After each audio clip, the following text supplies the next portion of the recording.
여러분 안녕하십니까. 시사본부 시작합니다. 오늘 1부에서는 한입뉴스 준비되어 있고요. 2부에서는 불사조 기자단이 기다리고 있습니다. 국민의힘 김재원 태영호 최고위원에 대한 국민의힘 윤리위원회 징계가 미뤄졌습니다. 왜 미뤄졌을까? 그 이야기를 좀 들어보고요.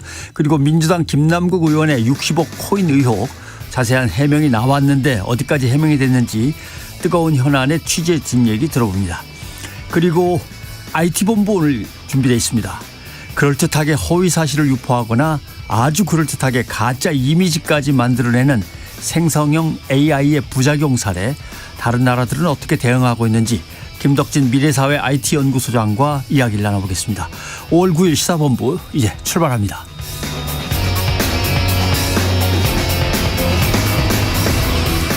네, 저는 최영일 평론가를 대신해 진행을 맡고 있는 변상욱 기자입니다. 1부 마지막에 디저트송 기다리고 있는 거 아시죠? 듣고 싶은 노래 신청해 주십시오. 문자 샵 9730입니다. 짧은 문자 50원, 긴 문자 100원입니다. 선정되신 분께는 치킨 쿠폰 보내드립니다. KBS 1라디오의 모든 프로그램은 유튜브에서도 함께 하실 수 있습니다. 실시간 방송도 보실 수 있고 정치, 경제, 사회문화 다양한 분야의 콘텐츠들이 잘 준비되어 있습니다. 1라디오 채널 구독과 좋아요, 댓글도 많이 부탁드리겠습니다.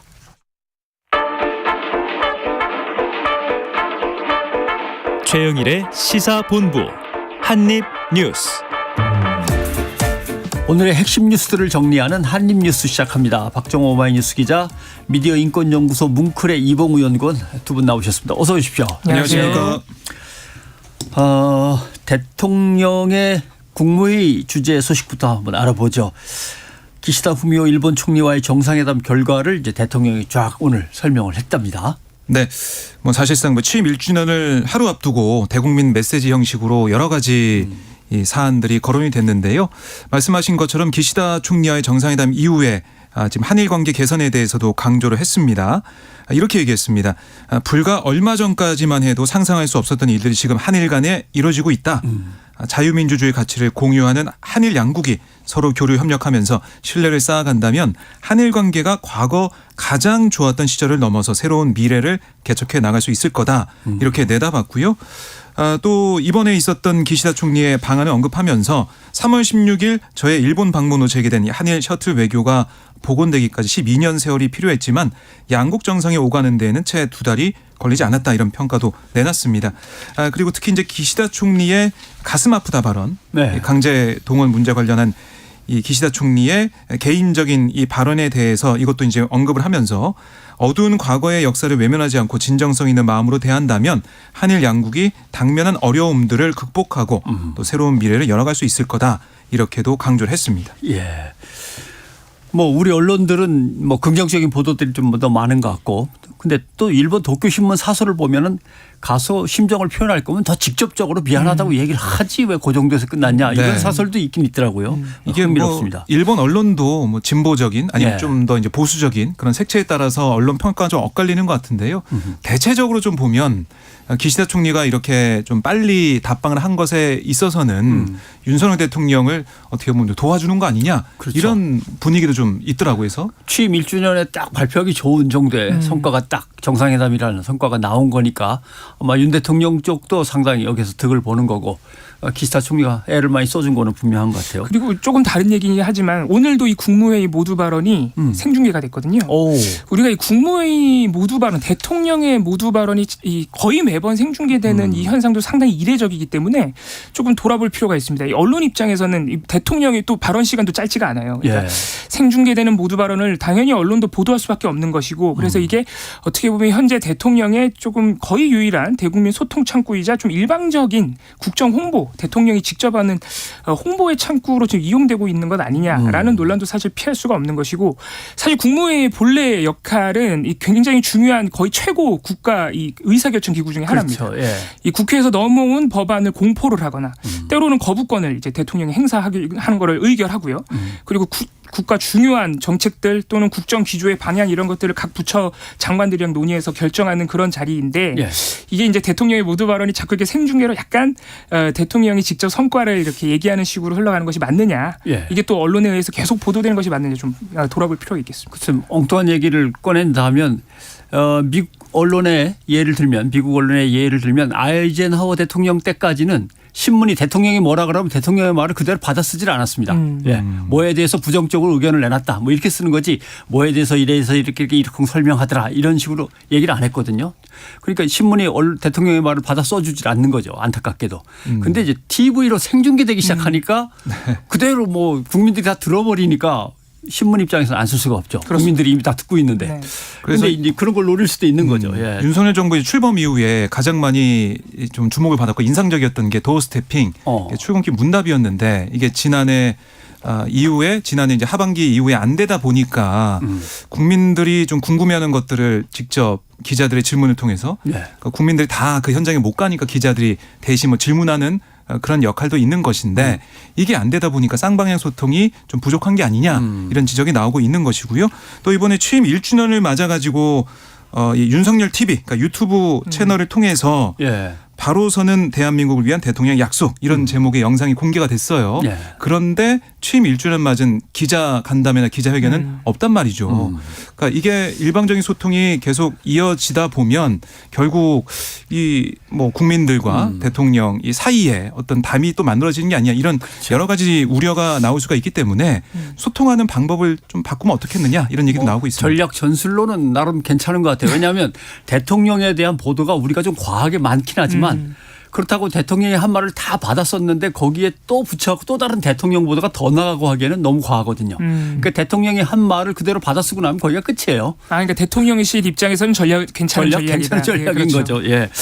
자, 뭐 그렇게 해석할 수도 있고. 근데 또 하나 방한 마지막 일정 중에 보면은 기시다 총리가 한일 의원연맹의 우리 측 의원들과 이제 만났습니다. 그렇습니다. 여기에서 이제 야당도 들어가는 거니까 이제 치열한 여야의 이제 차이점이 드러나는 것 같아요. 예, 온도차가 확실하게 느껴졌습니다. 네. 어제 오전에 이 한일 의원연맹의 우리 측 정진석 국민의힘 의원 그리고 간사장으로 있는 윤호중 더불어민주당 의원이 이제 면담을 같이 한 것인데요. 기시다 총리와 이 자리에서 윤호중 의원이 그 지난해 12월에 일본의 3대 안보 문서 중 하나인 국가안보전략문서가 개정된 바 있는데 예. 이에 대해서 재개정할 의사가 있는지를 요청을 했습니다. 이게 이제 기억하시는 분들도 계실 텐데 이 작년 12월에 일본이 이 문서를 어떻게 개정했냐면요. 그러니까 일본 입장에서 우리나라 고유의 영토인 다케시마 영유권 문제라는 표현을 추가했습니다. 예. 그래서 이게 그동안에는 이제 다케시마 영유권이라는 표현까지는 없었는데 영유권 주장을 명시적으로 이 대표적인 안보 전략 문서에 명시한 것이고 또 하나 논란이 됐던 것이 예. 반경 능력 명시였습니다. 오호. 예, 그래서 유사시에 혹시라도 한반도 문제에도 개입하는 것 아니냐는 우려가 있었고 예. 일본은 또 아니라고는 했는데 그래서 이 기자들이 그러면은 유사시에 만약에 한반도에 그 자위대나 군대가 투입될 가능성이 있으면 한국 정부에 먼저 문의하는 것은 맞느냐 물어봤더니 또 일본에서 뭐 먼저 문의하는 것은 아니다 이런 식으로 대답하는 바람에 논란이 커진 바가 있는데 그래서 윤호중 의원이 이에 대해서 재개정할 의사가 있는지 물어본 겁니다. 이에 대해서 기시다 총리는 충분히 이웃 나라로서 중요성을 인지하고 있다라면서도 일단 재개정에는 동의할 수 없다라고 밝혔다고 언론 보도가 나오고 있고요. 윤 의원은 기시다 총리에게 과거사에 대해서 사죄할 필요성도 있다고 언급했지만 기시다 총리는 우리가 무엇을 할 수 있는지 검토를 하고 노력을 하겠다는 원론적인 답변만 했다고 합니다. 예. 반면에 정진석 의원은 긍정적인 평가를 했습니다. 면담에서 일본이 반컵의 물잔을 빠르게 채워가고 있다는 느낌을 받았다라는 표현을 썼다고 본인이 밝혔고요. 과거사 문제에 있어서도 일본이 성의 있는 노력을 하려는 느낌을 충분히 감지할 수 있었다라고 평가했습니다. 독도 문제를 놓고 다케시마 영유권이라는 표현까지 나왔다 그러면 상상을 해보면 영유권 다음에 나올 표현은 뭘까 생각해보면 독도에 대한 영유권 얘기 그 다음보다 더 강한 게 나온다면 뭐 별 수 없이 한국의 불법적인 독도 지배를 빨리 철회하고 반환하라 뭐 이런 얘기가 나오겠군요. 그죠? 네. 용어의 수순으로 가면 그렇게 되는데 설마 그렇게 나오지 않도록 뭔가를 확실하게 좀 못을 박아놨으면 좋겠는데 아무튼 뭐 의원 연맹을 만나면서 확실하게 여야의 입장이 쫙 갈라지는데 네. 국민의힘은 확실한 것 같습니다. 윤지옥 원내대표가 한미일 안보 협력만이 우리의 생존권을 보장한다. 뭐 이 얘기인 것 같아요. 결국은 예, 우리는 일로 가고 있다. 분명한 것 같습니다. 그다음 경제 단체장들과의 만남 사실은 어떻게 보면 이것도 실익과 관련돼서 상당히 중요한 얘기인데 어떤 얘기들이 오가는지 한번 정리를 해보죠. 네, 그러니까 어제 이제 최태원 대한상공회의소 회장, 김병준 전국경쟁연합회 회장 직무대행, 구자열 한국무역협회장 등등에서 경제 6단체장과 기시다 총리가 만났습니다. 근데 사실 뭐 반도체 배터리 분야 우리가 제일 관심 있는 분야인데 구체적 협력 방안까지 논의가 안 됐다고 하고요. 뭐 거래 이제 활성화, 한일 간의 협력 확대, 교류 확대 이런 원론적인 얘기가 좀 많이 오갔다고 해요. 결국에는 한일 소재 부품 장비 분야의 양국 중소기업 거래가 좀 잘 돼야 한국도 마찬가지, 뭐 일본도 마찬가지로 국익에 도움이 되기 때문에 그런 부분들 어떻게 할 것인지 또 글로벌 공급망 재편에 한일 공동 대응이 필요하기 때문에 여기에서 손을 잡아서 함께 잘 대처해 나가자 이렇게 강조를 했습니다.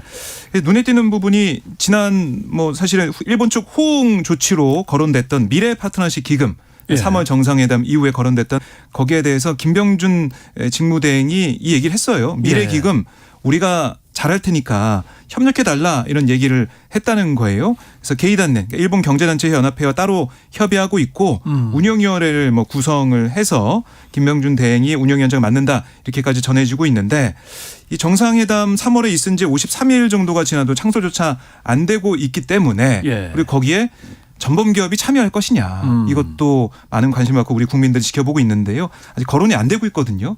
이번에 이제 확실하게 출범을 해서 실질적으로 역할을 한다고 하니까 전범기업 참여 여부를 포함해서 일본 기업이 어떻게 어느 정도 역할을 하는지 이것도 좀 구체적으로 나와야 된다 이런 생각이 듭니다. 따지고 보면 일본 전범기업들이 우리가 이렇게 많이 내놓겠습니다. 다른 기업들도 좀 참여를 해 주시죠. 이렇게 하는 게 이제 순서가 맞긴 할 것 같은데 우리 기업들이 먼저 뭐 마중물처럼 내놓겠다는 얘기를 해갖고 좀 이렇게 웅크리고 있는 전범 기업들을 좀 끌어내야 되는 그런 상황인 것 같습니다. 아, 그렇군요.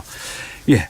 그리고 또 하나 이제 중요한 것은 결국 일본과 우리가 과거사를 갖다 이 정도에서 정리를 하고 미래를 향해 나아간다면 사실은 북한을 가운데 놓고 이 두 나라가 어떻게 협력해서 북한을 제어하느냐 아예 문제가 있는데 이렇게 되면 국방장관들도 만나서 상당히 심각한 얘기들 많이 해야 되는데 일본 언론에서 얘기들이 흘러나오고 있어요. 그렇습니다. 오늘 보니까 이제 이미 한미일 간의 미사일 정보를 빠르게 공유한다. 특히 이제 미국을 이렇게 거쳐가지고 우리나라와 일본 간의 정보를 공유하는 방안이 이미 협의되고 있는 것으로 이제 오늘 보니까 보도가 나오더라고요.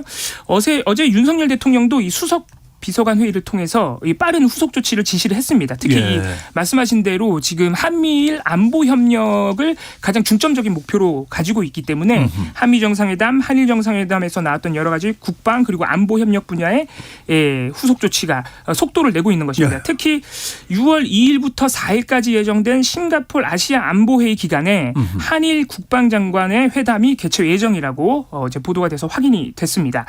여기서 주목되는 것은 이 지금 한일 국방 관련 이슈라고 하면은 여전히 초계기 갈등이 좀 남아 있습니다.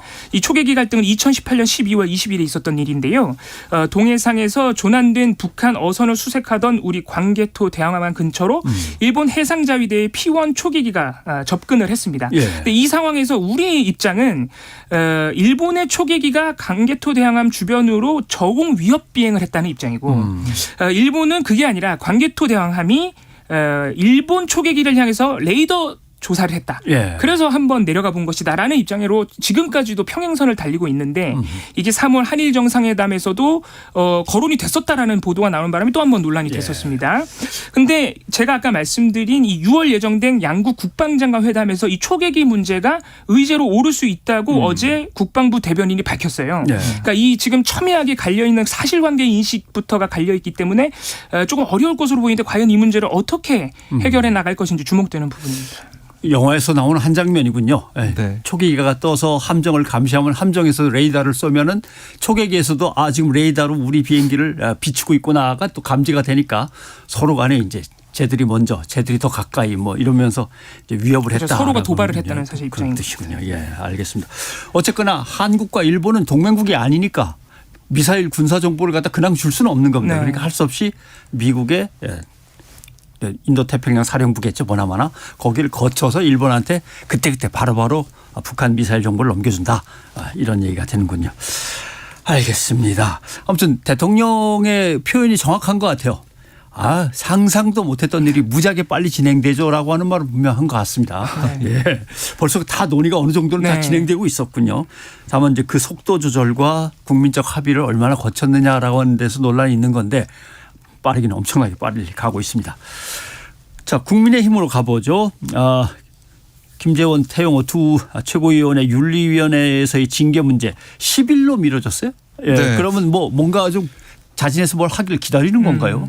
뭐 그런 면도 있는 것 같은데요. 어제 오후 4시부터 9시까지 제3차 회의가 당사에서 열렸습니다. 예. 그런데 두 최고위원이 소명은 했어요. 그러니까 아시다시피 김재원 최고위원 같은 경우는 5.18 민주화운동 정신을 헌법 전문에 넣겠다는 윤 대통령 후보의 발언이 자체가 선거 때 표를 얻으려고 한 거다 이런 얘기를 했었고 정광훈 목사가 우파 진영을 천하통일했다라고 한 강연 발언 거기다가 제주 4.3은 격이 낮은 기념일 이런 발언 등이 징계 심의 대상이 됐고 태영호 최고위원 같은 경우도 제주 4.3 사건이 북한 김일성 지시에 의해 촉발됐다 이런 발언 또 돈봉투효과 관련해서 민주당을 향해 JMS 민주당이다 이런 게시물 SNS에 올리는 그런 상황 또 대통령실 공천 개입 논란을 부른 녹취 유출 파문 이 세 가지 사유로 징계 절차가 개시가 됐는데 어제 저희가 전망한 그런 상황을 좀 보면 바로 징계 수위가 결정이 돼서 속전속결로 처리할 거다.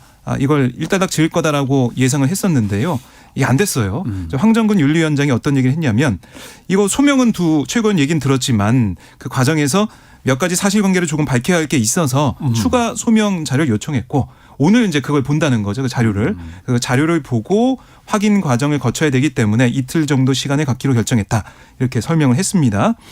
근데 뭐 이게 사실은 추가 자료만 지금 이게 시급했기 때문에 이렇게 시간을 둔 것이냐 언급하신 것처럼 정치적 해결, 정치적인 변화를 좀 두고 보면서 시간을 갖기로 한 것이냐 이게 좀 어떻게 보면 논란의 한 축에 있는 건데요.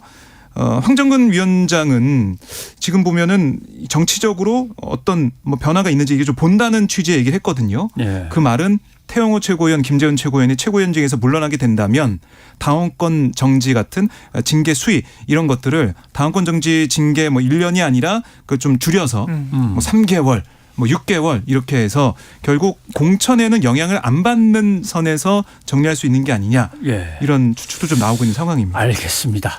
자, 일단 여기까지 한입뉴스 정리를 하고 다시 만나도록 하겠습니다. 교통정보 듣고 돌아오겠습니다. 이현 리포터 나와주세요. 네, 점심시간이 되면서 교통량은 계속 감소하고 있는데요. 돌발 상황 때문에 정체되는 곳들이 있습니다. 남해고속도로 부산 쪽으로 창원 1터널 부근에 고장난 차가 있고요. 7원 분기점부터 5km가량 정체입니다. 작업을 하는 곳들도 많으니까 조심운전 필요하겠는데요. 순천 완주고속도로 순천 쪽입니다. 상관 부근 지나기 답답하시죠? 1차로에서 시설물 점검 작업하고 있습니다. 실리 2터널부터 꽉 막혀 있습니다. 호남고속도로 정체도 작업 때문인데요. 순천 쪽으로는 삼내 부근과 석곡터널 부근에서 각각 속도가 많이 떨어집니다. 반대 천안 쪽으로 가신다면 정읍 휴게소를 못 가서 작업하고 있으니까요. 2차로 잘 피해서 운행하시기 바랍니다. 영동고속도로 강릉 방향 서안산 부근에서 작업하면서 군자 요금소부터 영향을 받고 있습니다. KBS 교통정보센터였습니다.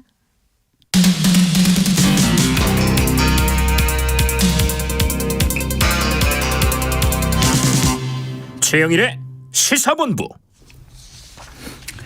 네, 계속해서 박정호 기자, 이봉우 연구원과 함께 한입뉴스 이어가겠습니다. 지금 국민의힘 윤리위원회 연기된 소식 막 이제 얘기를 하다가 중간에 뭐 시간이 돼서 잠깐 교통정보를 들었습니다만은 자, 태영호, 김재원 두 여당 최고위원의 징계 평결 그러니까 징계를 해야겠다 말아야겠다의 문제는 결정이 된 것 같고 어느 정도 수준인가를 갖고 좀 고민하는 것 같은데 근데 뭐 사실 팩트는 발언했고 발언 내용이 다 있기 때문에 확인해 볼 건 뭐 특별히 없습니다만은 뭔가를 기다리는 느낌이라는 것 같고 그다음 태영호 의원은 이제 녹취록 유출 문제가 있어요. 정무석하고의 이제 언급됐던 얘기들을 녹취록으로 누군가가 유출했다. 그래서 그 지목된 사람이 있는데 근데 한 여당 보좌진이 자신을 유출자로 지목한 유튜브 채널을 또 고소했어요. 그러면 이게 사실관계를 좀 정리 한번 해보죠. 그렇습니다. 이게 지금 사실 태영호 의원의 발언으로 불거진 문제가 일종의 진실 공방으로 좀 번지고 있는 모습인데 예. 왜냐하면 태영호 의원이 이미 지난 주말간 5월 5일, 6일 연속으로 해서 보좌진 중에 이 유출한 사람이 있다. 예. 심지어는 이제 회계 관련해서도 좀 부정을 저질렀다. 그러면서 수사를 의뢰하겠다고 밝힌 바 있거든요. 근데 그에 앞서서 5월 2일과 3일 연속으로 유튜브 채널 가로세로 연구소가 예. 이 태영호 의원과 태영호 의원의 이진복 정무수석을 언급한 그 녹취록을 유출한 사람이 있다면서 한 여당 보좌진을 실명과 이름까지 공개를 했습니다. 사진까지도 실명과 이름 그러니까 사진까지도 공개를 한 것이죠. 5월 그 가로세로 연구소 유튜브 방송을 보면은 그 현장에 그러니까 이 3월 9일 태영호 의원이 그 발언을 할 때 당시에 현장에 있었던 보좌진이다 라면서 유출자로 사실상 확정하는 방송을 했었습니다. 이에 대해서 그 지목된 보좌진이 어제 강남경찰서의 가세연 진행자인 강용석, 김용호 씨를 정보통신망법상 허위사실 적시 명예훼손 혐의로 고소를 했습니다. 일단 이 지목된 보좌진의 입장을 들어보면요. 녹취록과 본인은 전혀 무관하고 그 녹취록을 만들지도 들어본 적도 없다. 그리고 태영호 의원이 나는 유출자가 아니라고 확인을 해줬음에도 불구하고 비방 목적의 허위사실 유포가 이어졌다. 그럼 태영호 의원이 저 사람일 거야라고 한 사람도 아니라는 아니라 그러니까 이 본인 입장에 따르면은 태영호 의원실에서 지목한 사람도 본인이 아니라는 입장인 것이죠. 이 해당 보좌진은 2년 전인 2021년 6월 일신상의 이유로 이미 태영호 의원실을 떠났고 이후 태영호 의원실에서 업무를 일체 관여한 바가 없다. 가세연은 사실관계를 확인하기 위해서 저에게 단 한 차례 전화를 시도한 적도 없다라고 강하게 반발을 했습니다. 그래서 지금 태영호 의원실에서 지난 주말에 이제 지목했던 의원실 보좌진과 동일 인물인지 여부가 사실 확인이 안 되는 것이죠. 그리고 본인 입장에 따르면 일단 그 태 의원실에서 지목한 사람은 아니다. 지금 이렇게 일단 볼 수 있겠습니다. 예. 참 어렵군요. 예. 어디서 확인했는지는 모르지만 글쎄요. 방송에서 어디를 통해서 확인했더니 이런 말은 안 했을 거고 흥미롭네요. 자 이제 민주당으로 넘어가 봅시다. 민주당. 예. 김남국 의원의 그 코인 문제인데 그 의혹과 관련해서 김남국 의원 측이 이체 내역 잔고 공개를 해버렸습니다. 나름대로 이제 정면 돌파를 하는 건데 자 의혹을 적극적으로 반박했는데 어느 정도 설득력이 있는지 한번 평을 좀 해줘 보셔야겠는데요. 네, 우선은 어제 이제 내놓은 얘기가 뭐냐면 2021년 1월 LG 디스플레이 주식 전량을 매도한 대금 9억 8,574만 원 이걸 가상자산 초기 투자금으로 사용했다. 그러니까 현재 가상화폐 보유 규모는 9억 1,000여만 원이다. 이렇게 얘기를 한 거예요. 그런데 계속해서 이제 이 문제점으로 그러니까 의문이다라고 지적이 나오는 부분은 2022년 재산 공개 당시에 LG 디스플레이 주식 9억 4천만 원치를 전량 매도해서 예금이 늘어나는 부분에 대한 설명이 필요하다. 이런 얘기를 하고 있는 거거든요. 그러니까 예금 보유액이 이 종전에 1억 4,769만 원에서 11억 1,581만 원 이렇게 증가를 했고 예금 보유액 증가 사유로 보유주식 매도금 금액이고 또 급여 이렇게 설명을 했습니다. 그런데 이 김 의원이 현금화한 약 9억 원에 달하는 주식 금액 가상자산에 투자됐어야 하는 상황이 아니냐. 근데 그 9억이 예금 보유 증가분으로 들어갔으면 가상자산에 투자한 금액은 또 뭐냐. 그 돈은 또 뭐냐. 그 돈은 또 뭐냐. 그 9억이 여기에 갔다가 여기로 간 거냐. 여러 가지 얘기가 나오고 있는데요. 그래서 결국에는 국회의원 세비를 1년에 1억 이상 저축하는 게 불가능하니까 그렇죠. 예금 증가분 중 최소 9억 이상이 LG 디스플레이 주식 매각 대금인데 이 주식 매각 대금이 예금으로 갔으면은 코인 9억 산 건 어느 돈으로 한 거냐 이런 얘기가 특히 이제 국민의힘 의원들 사이에서 계속 지적이 되고 있는 상황이고요. 어디서 갑자기 튀어나왔냐, 갑툭튀 아니냐 이런 지적까지 나오고 있는 모습입니다. 거기까지는 김 의원이 충분히 더 설명을 추가로 안 했나요? 일단 말씀하신 부분에 대해서는 지난해 2월 전세보증금 마련하기 위해서 그 무렵에 약 8억 원 가량을 가상화폐 거래소에서 은행으로 이체를 해놨다. 그러니까 주식예금 부분이 금액이 늘어난 부분은 그 자금 출처가 지금 의혹이 있다는 거 아닙니까? 그 부분에 대해서 새롭게 해명을 내놓기는 했습니다. 전세보증금을 위해서 8억 가량을 이체를 해놨다라고 해명을 했습니다. 아무튼 국민의힘은 이제 이 가상화폐 보유 논란에 휩싸인 김남국 의원을 일단 국회 윤리특별위원회에 제소했어요. 네. 그건 했죠. 예. 어제 제소를 했는데요. 국회법에서 규정하는 이 공직자 이해충돌 방지 규정 그리고 국회의원 윤리 강령을 위반했다. 이런 국민의힘은 주장을 하고 있는 건데요. 김 의원이 2021년 6월 그 셀프로 가상자산 과세 유예 법안 발의에 참여했는데 다량의 코인을 가진 자신의 이익을 위했던 거 아니냐. 예. 그래서 그 결과 법원이 이제 국회를 통과해서 가상화폐 소득 과세 시기가 늦춰졌고 면세 범위로 넓어졌다. 이런 지적을 한 거고 또 국회의원 윤리 강령 같은 부분은 국회의원에게 이제 품위 유지와 사익 추구를 배제하고 또 책임 있는 행위를 해야 한다. 이런 여러 가지 규정이 있는데 김 의원의 여러 행위가 여기에도 위반됐다. 이런 판단을 하면서 국민의힘이 이렇게 국회 윤리특위에 제소를 했습니다. 네. 일단 국회의원을 비롯한 공직자들의 재산을 공개하고 그 증감 변동 사항을 낱낱이 이야기하라고 하는 것의 취지는 분명히 이해 충돌이라든가 아니면은 투명한 상태에서 국정을 운영하고 있느냐 또는 운영하라라고 하는 어떤 강제적인 의미를 갖고 있는 것인데 신고 안 해도 된다라고 하는 것은 있지만 그러나 묻어둔 것의 액수가 얘기 안 한 것의 액수가 이만큼이 너무 크다라고 하면은 법의 취지하고는 잘 안 맞는 거죠. 그런 점에서 공직자들의 가상자산에 대한 좀 정리는 필요할 것 같네요. 예. 그래서 일각에서는 주식 백지 신탁제는 있는데 지금 코인 백지 신탁제는 없습니다. 그런데 주식도 그렇고 코인도 그렇고 어떻게 보면 투자를 예. 하는 그런 자산인데 같은 취지다. 그러니까 지금 코인 백지 신탁제는 없지만 예. 코인이라는 자산도 주식에 이제 걸맞게 공직자라면 그 판단을 좀 했어야 되는 게 아니냐 예. 이런 지적도 나오고 있는 것이고요. 아무튼 전체적인 증감만 신고할 게 아니라 중간에 큰 액수들이 오고 가고 한 게 있으면은 왜 이게 이렇게 발생했다가 이렇게 가서 결국은 쌤쌤이가 됐나 이런 식으로 해도 좀 자세한 해명을 앞으로는 재산 공개 때 좀 엄정하게 좀 들여다봐야 될 것 같습니다. 그리고 민주당 2021년 전당대회 돈봉투 의혹 사건 핵심 피의자죠. 전 한국수자원공사 상임감사위원 강래구 위원이 재청구가 돼가지고 결국 영장 재청구 끝에 구속이 됐군요. 그렇습니다. 예. 4월 21일에 영장이 기각된 바가 있는데요. 어제 구속영장 두 번째 실질 심사에서는 결국 구속이 됐고요. 서울중앙지법이 증거인멸의 우려를 인정을 했습니다. 이것은 검찰의 보강수사 결과를 인정해 준 것입니다. 이로써 이제 송영길 전 대표를 비롯한 윗선 수사가 탄력을 받을 것으로 보이고요. 검찰은 이미 윤관석 의원이나 이성만 의원 소환도 조율 중이라고 밝혀놨기 때문에 수사의 속도가 더 붙을 것으로 보입니다. 강래구 씨는 알려진 바대로 이 핵심 피의자이기 때문에 네. 그 검찰은 지난 4월 영장이 기각된 다음에 공범들과의 말맞추기 그리고 송영길 전 대표 후원 조직인 먹고사는문제연구소 압수수색 결과 PC를 포맷한 흔적 또는 PC 하드디스크를 교체한 흔적이 있다면서 증거인멸 정황을 추가했다고 밝힌 적은 있습니다. 이 강래구 씨의 관련 혐의는 그대로입니다. 예.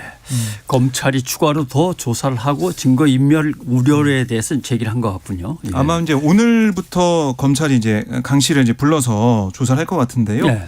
구속 당일부터 최장 20일간 이 강 씨의 신병을 확보할 수 있는 1차적인 그런 상황이 됐기 때문에 예. 이걸 통해서 강 씨가 어떻게 이 돈을 조성하고 또 누구한테 이걸 전달했는지 이걸 하나씩 묻고 관련된 사람들을 소환 조사해서 속도전을 갈 거다. 예. 이런 분위기가 지금 검찰 쪽에서 나오고 있습니다.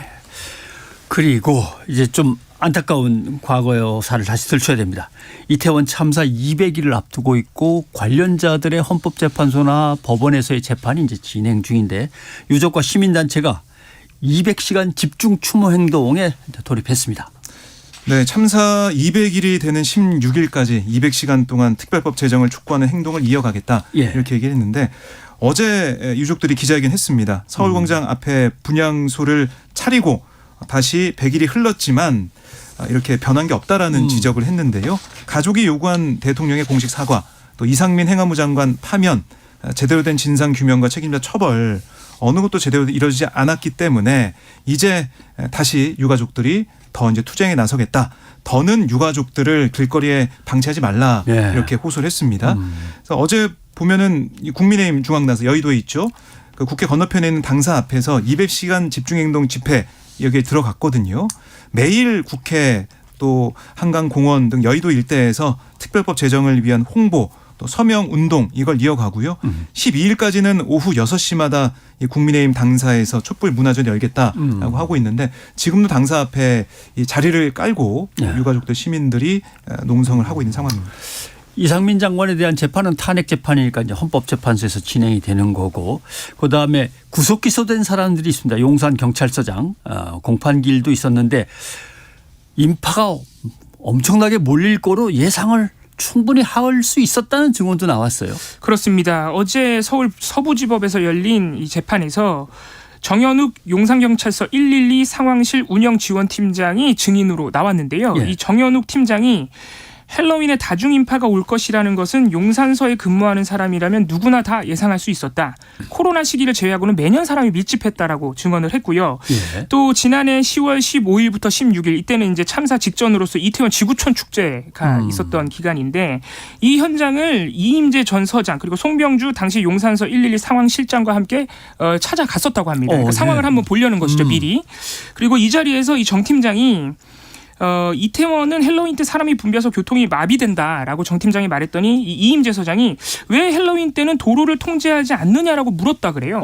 그러니까 이임재 서장이 이미 일주일 전에 참사 한 열흘 전에 헬로윈 축제 때는 교통을 통제해야 된다는 필요성을 어느 정도 인지하고 있었던 것 아니냐. 그랬는데 이게 사실 계속 나오는 의혹이었습니다만은 그랬는데도 심지어는 보고서가 있었음에도 불구하고 그 보고서는 또 이제 삭제했다는 혐의로 또 재판이 열릴 예정인데 그런 부분에 대해서 이임재 서장이 어떤 해명을 할지 또 재판 결과 어떻게 나올지 지켜봐야겠습니다. 네. 자, 현대차하고 기아자동차 얘기를 좀 해봐야겠습니다. 미국이라는 거대한 자동차 시장이 있는데 미국은 전기차에 대해서 더 깐깐하게 계속해서 요건을 강화하면서 보조금 지급을 줄이고 있습니다. 근데 글로벌 전기차 판매량이 확 늘었는데 현대차, 기아차는 줄었다는 얘기가 지금 나왔어요. 네, 현대차 그룹이 1분기에 11만 9천 대를 팔아서 7위에 머물렀다.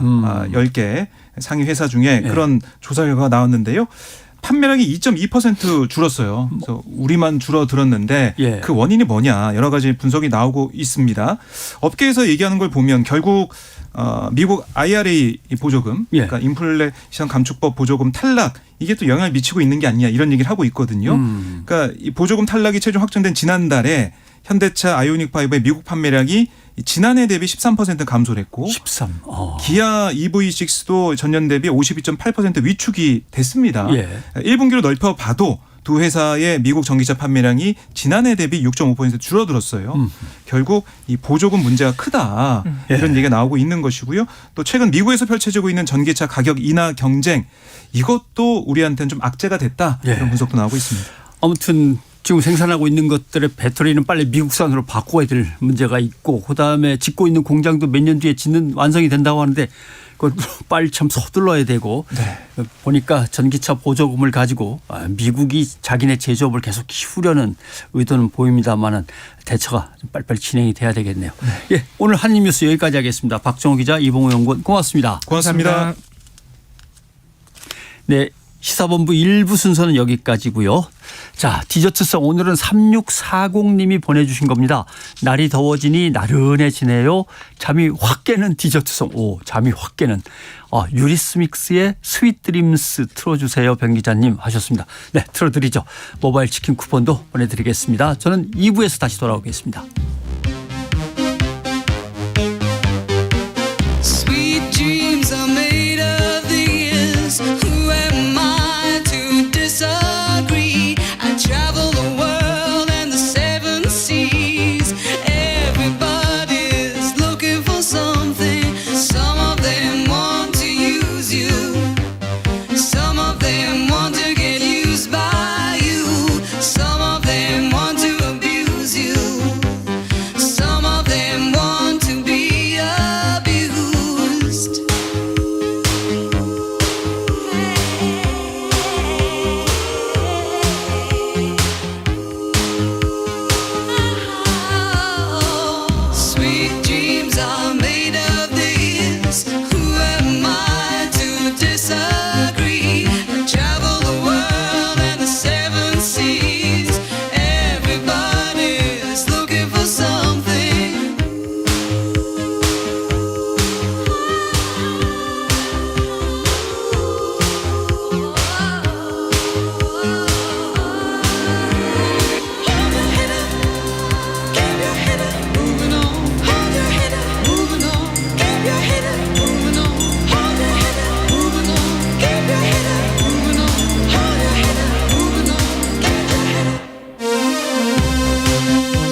안녕하세요. 바른말 고운말입니다.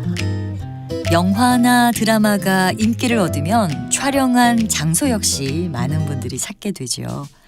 청산도도 그런 곳 중에 하나인데요. 이 섬은 유채꽃과 청보리 등의 아름다운 풍광과 청정해역에서 나오는 다양한 먹을거리들로 널리 알려진 곳이기도 합니다. 이처럼 범위가 넓게 알려져 있다고 할 때 널리라는 부사를 사용합니다.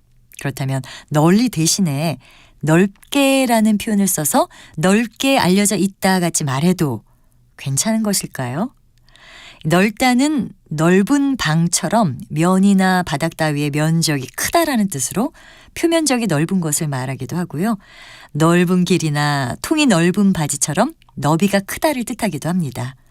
반면에 널리는 형용사 너르다에서 나온 것입니다. 세상에 널리 알려진 사실이라든지 화폐가 널리 쓰이다처럼 범위가 넓다는 뜻으로 도처에 산재에 있다는 뜻을 나타냅니다. 그 외에도 너그럽게라는 뜻으로 사용할 때는 널리 이해해 주시기 바랍니다 같이 표현하기도 하지요.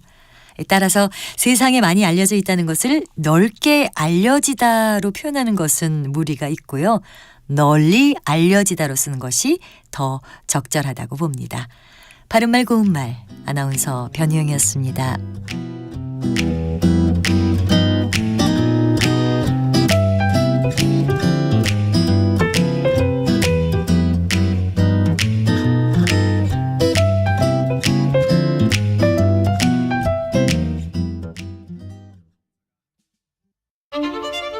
토론은 치열해도 판단은 냉정하게.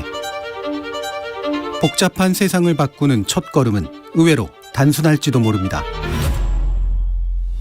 평일 저녁 7시 20분 당신을 바꾸는 질문.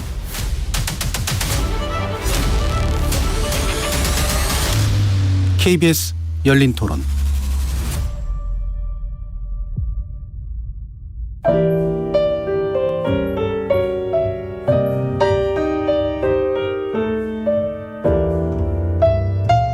내일의 품격, 김성환의 시사야에서 챙겨가세요. 하루를 마무리하는 시간 꺼내보는 당신의 지식 창고. KBS 1라디오 김성환의 시사야. 평일 밤 10시 5분 여러분을 찾아갑니다.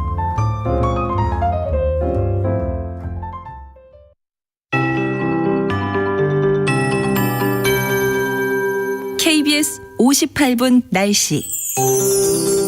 전국에 맑은 하늘이 펼쳐졌습니다. 깨끗한 하늘에 봄볕이 내려와 좀 뜨겁게도 느껴지는데요. 오늘 낮 기온 어제보다 높겠습니다. 아침에 10도로 출발한 서울이 한낮에 23도, 대전, 광주 25도, 부산 23도, 대구는 27도, 강릉 29도 등 특히 강원 동해안과 경상 내륙의 기온이 크게 올라 더울 텐데요. 강릉의 경우 어제보다 낮 기온이 10도나 껑충 오르겠고 전국적으로 일교차가 크게 벌어져 건강관리 잘 해주셔야겠습니다. 기온이 빠르게 오르는 만큼 자외선도 강합니다. 낮 동안 경기 북부와 강원 북부의 자외선 지수가 높음 단계, 그 밖에 전국은 매우 높음 단계를 보이겠습니다. 햇빛 차단 잘 해주신다면 미세먼지 농도는 전국이 보통 단계로 활동하기 좋겠습니다. 내일은 수도권과 충남, 전북 등 서쪽에 먼지가 정체하면서 오전까지 공기가 탁한 곳이 있겠습니다. 내일 아침 기온은 서울과 광주, 대구 12도 안팎으로 오늘보다 높겠고요. 목요일엔 서울의 낮 기온도 26도까지 올랐다가 이후로 낮더위가 조금은 누그러지겠습니다. 한편 오늘까지 경상권 동해안에 너울성 파도가 높게 일겠습니다. 물결이 갯바위나 방파제를 넘을 수 있어 조심하셔야겠고요. 내일과 모레는 서해상에 짙은 바다 안개가 끼는 곳이 있겠습니다. 지금 서울의 기온은 22.6도입니다. 박다효입니다.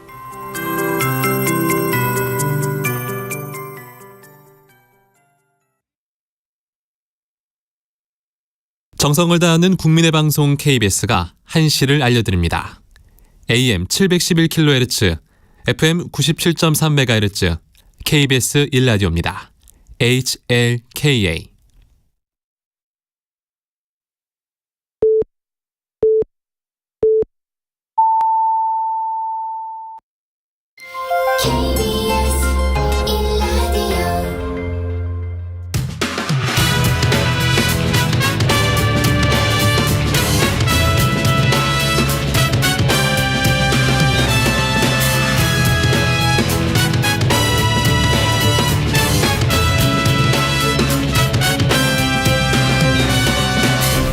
KBS 1라디오 최영일의 시사본부.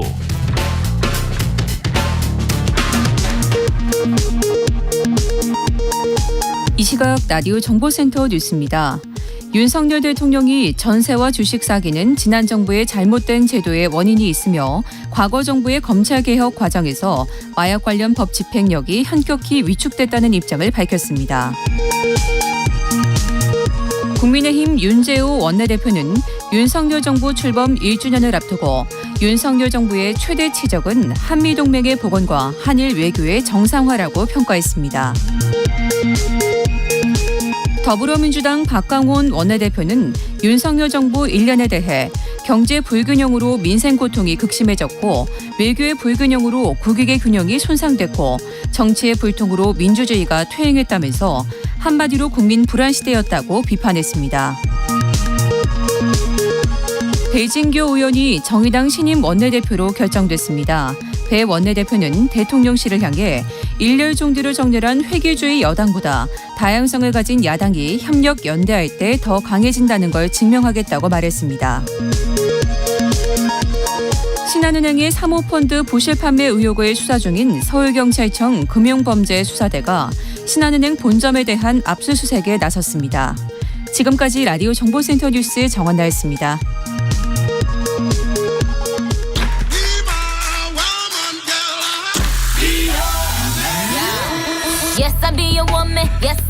인터넷에서 화제가 된 뉴스를 다뤄보는 스트릿 뉴스 파이터 시간입니다. 오늘은 박지원 뉴스캐스터와 함께하겠습니다. 어서 오십시오. 안녕하세요.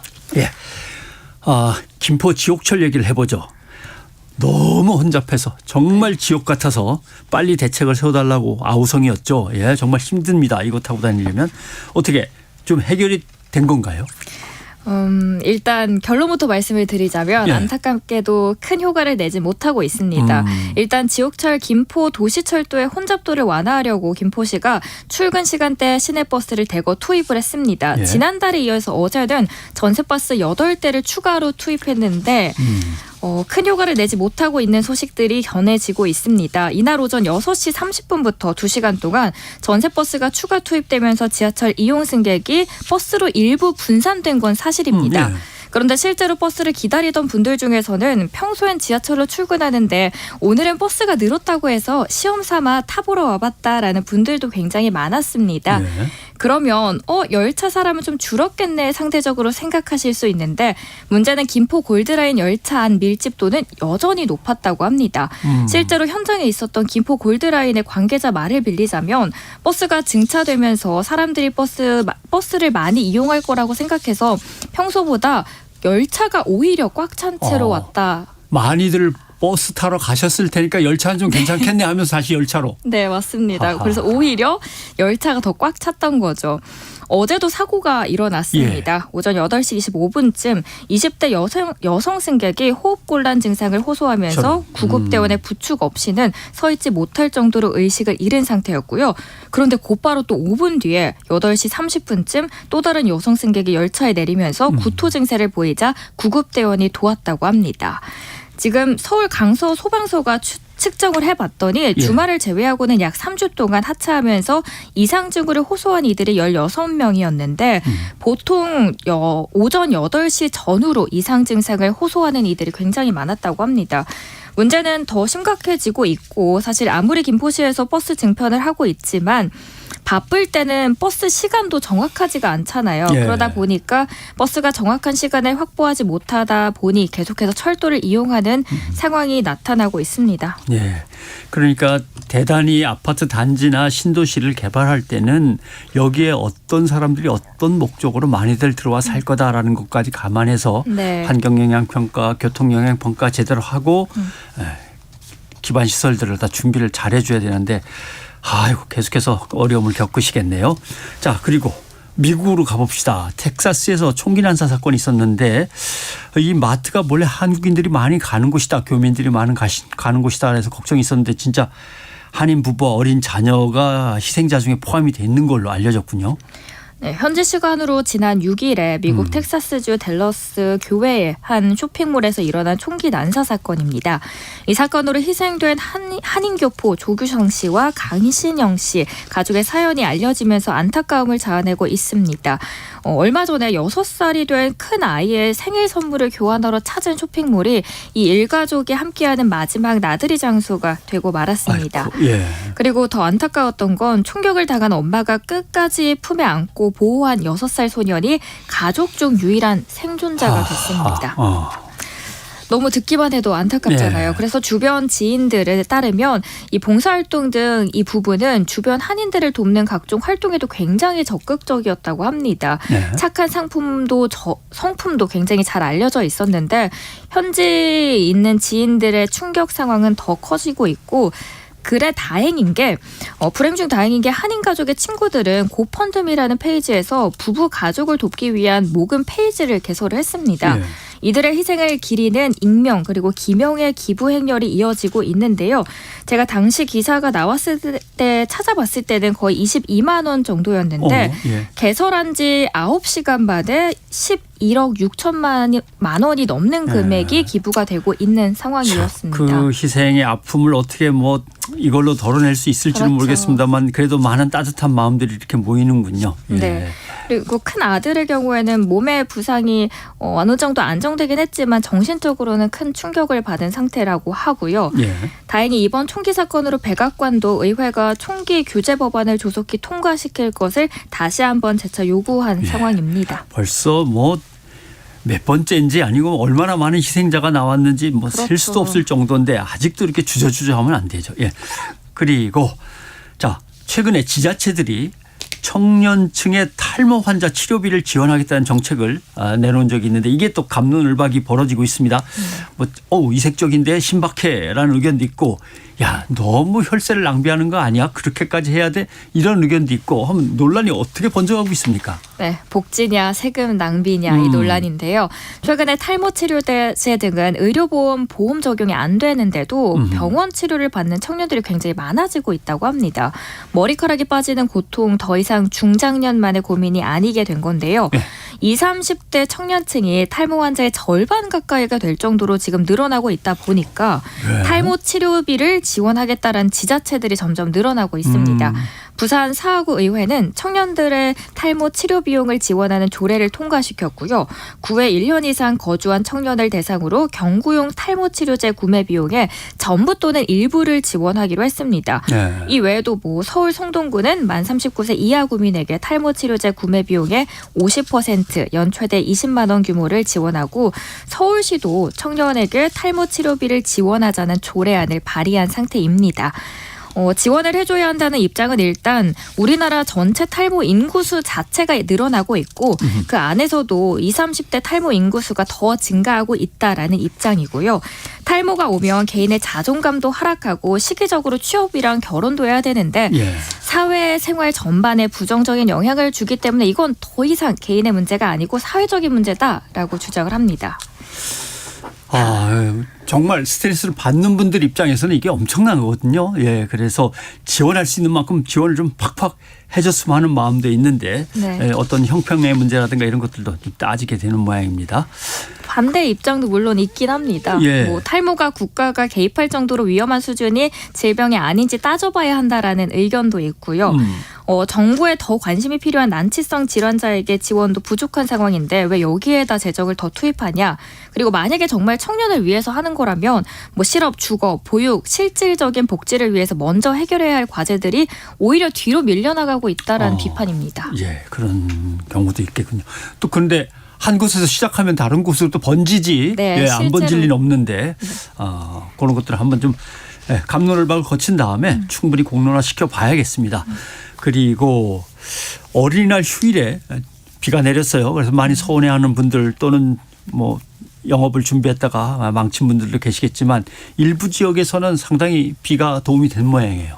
네, 연휴 기간에 비 정말 많이 왔고 그래서 불편을 겪으신 분들도 많으실 건데 오랜만에 휴일인지 놀러 가실지도 못하고 했을 겁니다. 그런데 이번 비가 어느 지역에게는 굉장히 큰 선물이 되어줬다고 합니다.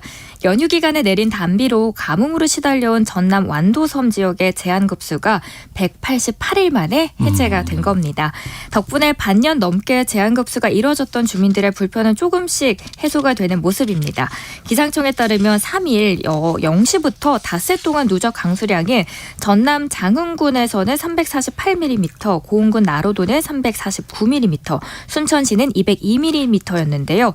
굉장히 많이 왔는데 감이 대체 어느 정도인가 안 오실 것 같아서 완도는 사실 반년 넘게 주 1, 2회만 급수가 이뤄졌는데 이번에 완도군 5개 섬의 10개 저수지 평균 저수율이 이번 비로 인해서 25%에서 무려 63%로 급증하면서 제한 급수가 해제가 됐다고 합니다. 그리고 물론 광주 지역의 경우에도 식수의 3분의 1을 책임지고 있는 동북댐이 있는데 이번 비로 인해서 18에서 34%까지 저수율이 급증을 했습니다. 다행히 시민들 그리고 주민들도 편안하게 이제 물을 쓸 수 있게 돼서 너무 좋다라고 하시더라고요. 이렇게 식수 공급 가능 기간도 209일로 늘게 됐고요. 31년 만에 광주에서 제한급수가 부활할 것이라는 우려도 조금씩 사라지고 있다고 합니다. 예. 뭐 다들 잘 아시겠지만 우리나라는 물 부족 국가입니다. 분명하게. 그죠? 물 부족 국가고 뭐 비가 내리기는 꽤 내리는 것 같지만 여름에 집중돼서 내리고 다 흘러나가기 때문에 저수율을 따지는 게 대단히 중요한데 저수율이 그래도 일단은 꽤 올라가서 아이고 물을 담아뒀다니까 다행이긴 다행입니다. 예, 물 부족 국가들 실제로 다니다 보면은 대도시에 살면은 잘 못 느끼는데 정말 안타까운 일들이 많고 화단에 물 주는 것조차도 다 제재를 받는 그런 나라들도 얼마든지 있습니다. 물 아껴 써야 되겠고 또 부족한 물을 잘 가둬두는 문제도 보완을 해야 될 것 같습니다. 오늘 여기까지 듣겠습니다. 박지원 뉴스캐스터 고맙습니다. 네, 행복한 화요일 되시길 바랍니다. 감사합니다. 최영일의 시사본부는 여러분과 함께합니다. 짧은 문자 50원, 긴 문자 100원이 드는 샵 9730. 라디오 어플 콩과 유튜브는 무료로 참여하실 수 있습니다.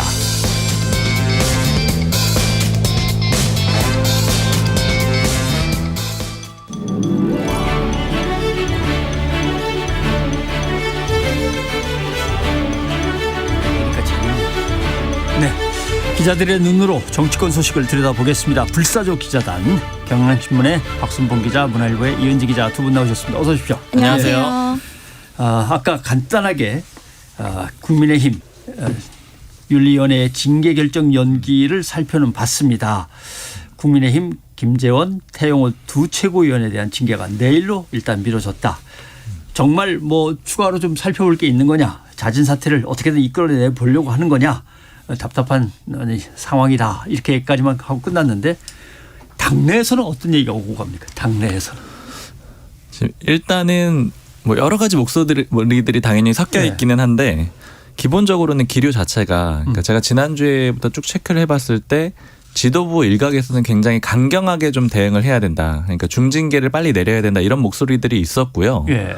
그런데 실제로 지금 이제 윤리위에서 하루 정도 연기를 시켜놓은 그런 상태잖아요. 그러니까 좀 빠르게 강하게 처리를 해야 된다 이런 얘기들이 있었는데 연기가 되니까 좀 나오는 얘기들이 예전에 이제 이양희 윤리위원장 같은 경우에는 좀 카리스마가 있었던 인물이다 이런 평가들을 좀 해요. 근데 이제 반면에 이제 현 윤리위원장 같은 경우에는 황정근 변호사 같은 경우에는 굉장히 법조인 특히 판사 스타일이라는 거예요. 그래서 제가 당내에서 뭐 지도부한테 들은 표현은 이게 결국은 윤리위라는 게 이제 법원의 그런 판단이 아니고 정치적인 행위인데 좀 재판을 하고 있다. 약간 이런 식으로 표현을 하는 거예요. 그러니까 지금 실제로 이제 태영호 최고위원 쪽에 물어보니까는 그 자료 뭐 내라고 했냐 이렇게 물어보니까 이제 JMS 그 문제됐었던 페이스북 글 있잖아요. 그거에 대해서 좀 추가적으로 소명하는 자료하고 이번에 이제 녹음 유출됐던 게 논란됐잖아요. 거기에 대해서 좀 상세하게 설명하는 자료를 냈다 그래요. 그래서 이제 그 내용 자체만 보면은 그렇게 크리티컬한 거는 없고요. 그냥 이미 다 공개돼 있는 내용들이거든요.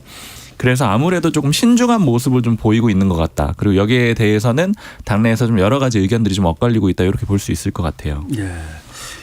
그러면 그건 이쪽 징계위원회를 진행해야 되는 사람들 입장이고 두 의원들은 자진 사퇴를 할 마음이 조금은 있는 거예요? 아니면 뭔가 시기를 보는 겁니까? 아예 없는 겁니까? 어떻게 되는 거예요? 제가 이제 전체적으로 그 얘기 들은 거를 이제 어느 출처를 좀 한정하지 않고 그러니까 종합해서 제가 이제 말씀을 드리면은 지금 이제 그림 자체는 이렇습니다. 지난주부터 김기현 대표의 기류는 이제 제가 들은 기류는 자진 사퇴를 좀 원했어요. 그러니까 이거는 자기 예전부터 좀 있었던 그림인데 김기현 대표가 이제 지난주에도 말씀을 드렸던 것 같은데 그렇게 당권이 강한 당대표라고 보기는 좀 어렵잖아요. 그렇죠. 그러다 보니까는 처음에 김재원 최고위원 문제됐을 때부터 징계를 좀 안 하는 쪽으로 방향을 좀 원했던 겁니다. 근데 그거는 용산 쪽에서 일종의 가이드라인이 나왔기 때문에 어쩔 수가 없었고 그다음에 태영호 최고위원 건까지 나온 거잖아요. 그러니까 어쨌든 이런 상황에서 김기현 대표가 원하는 그림은 제가 들은 얘기로는 자진 사퇴를 하고 그다음에 이제 그걸 좀 참작을 해가지고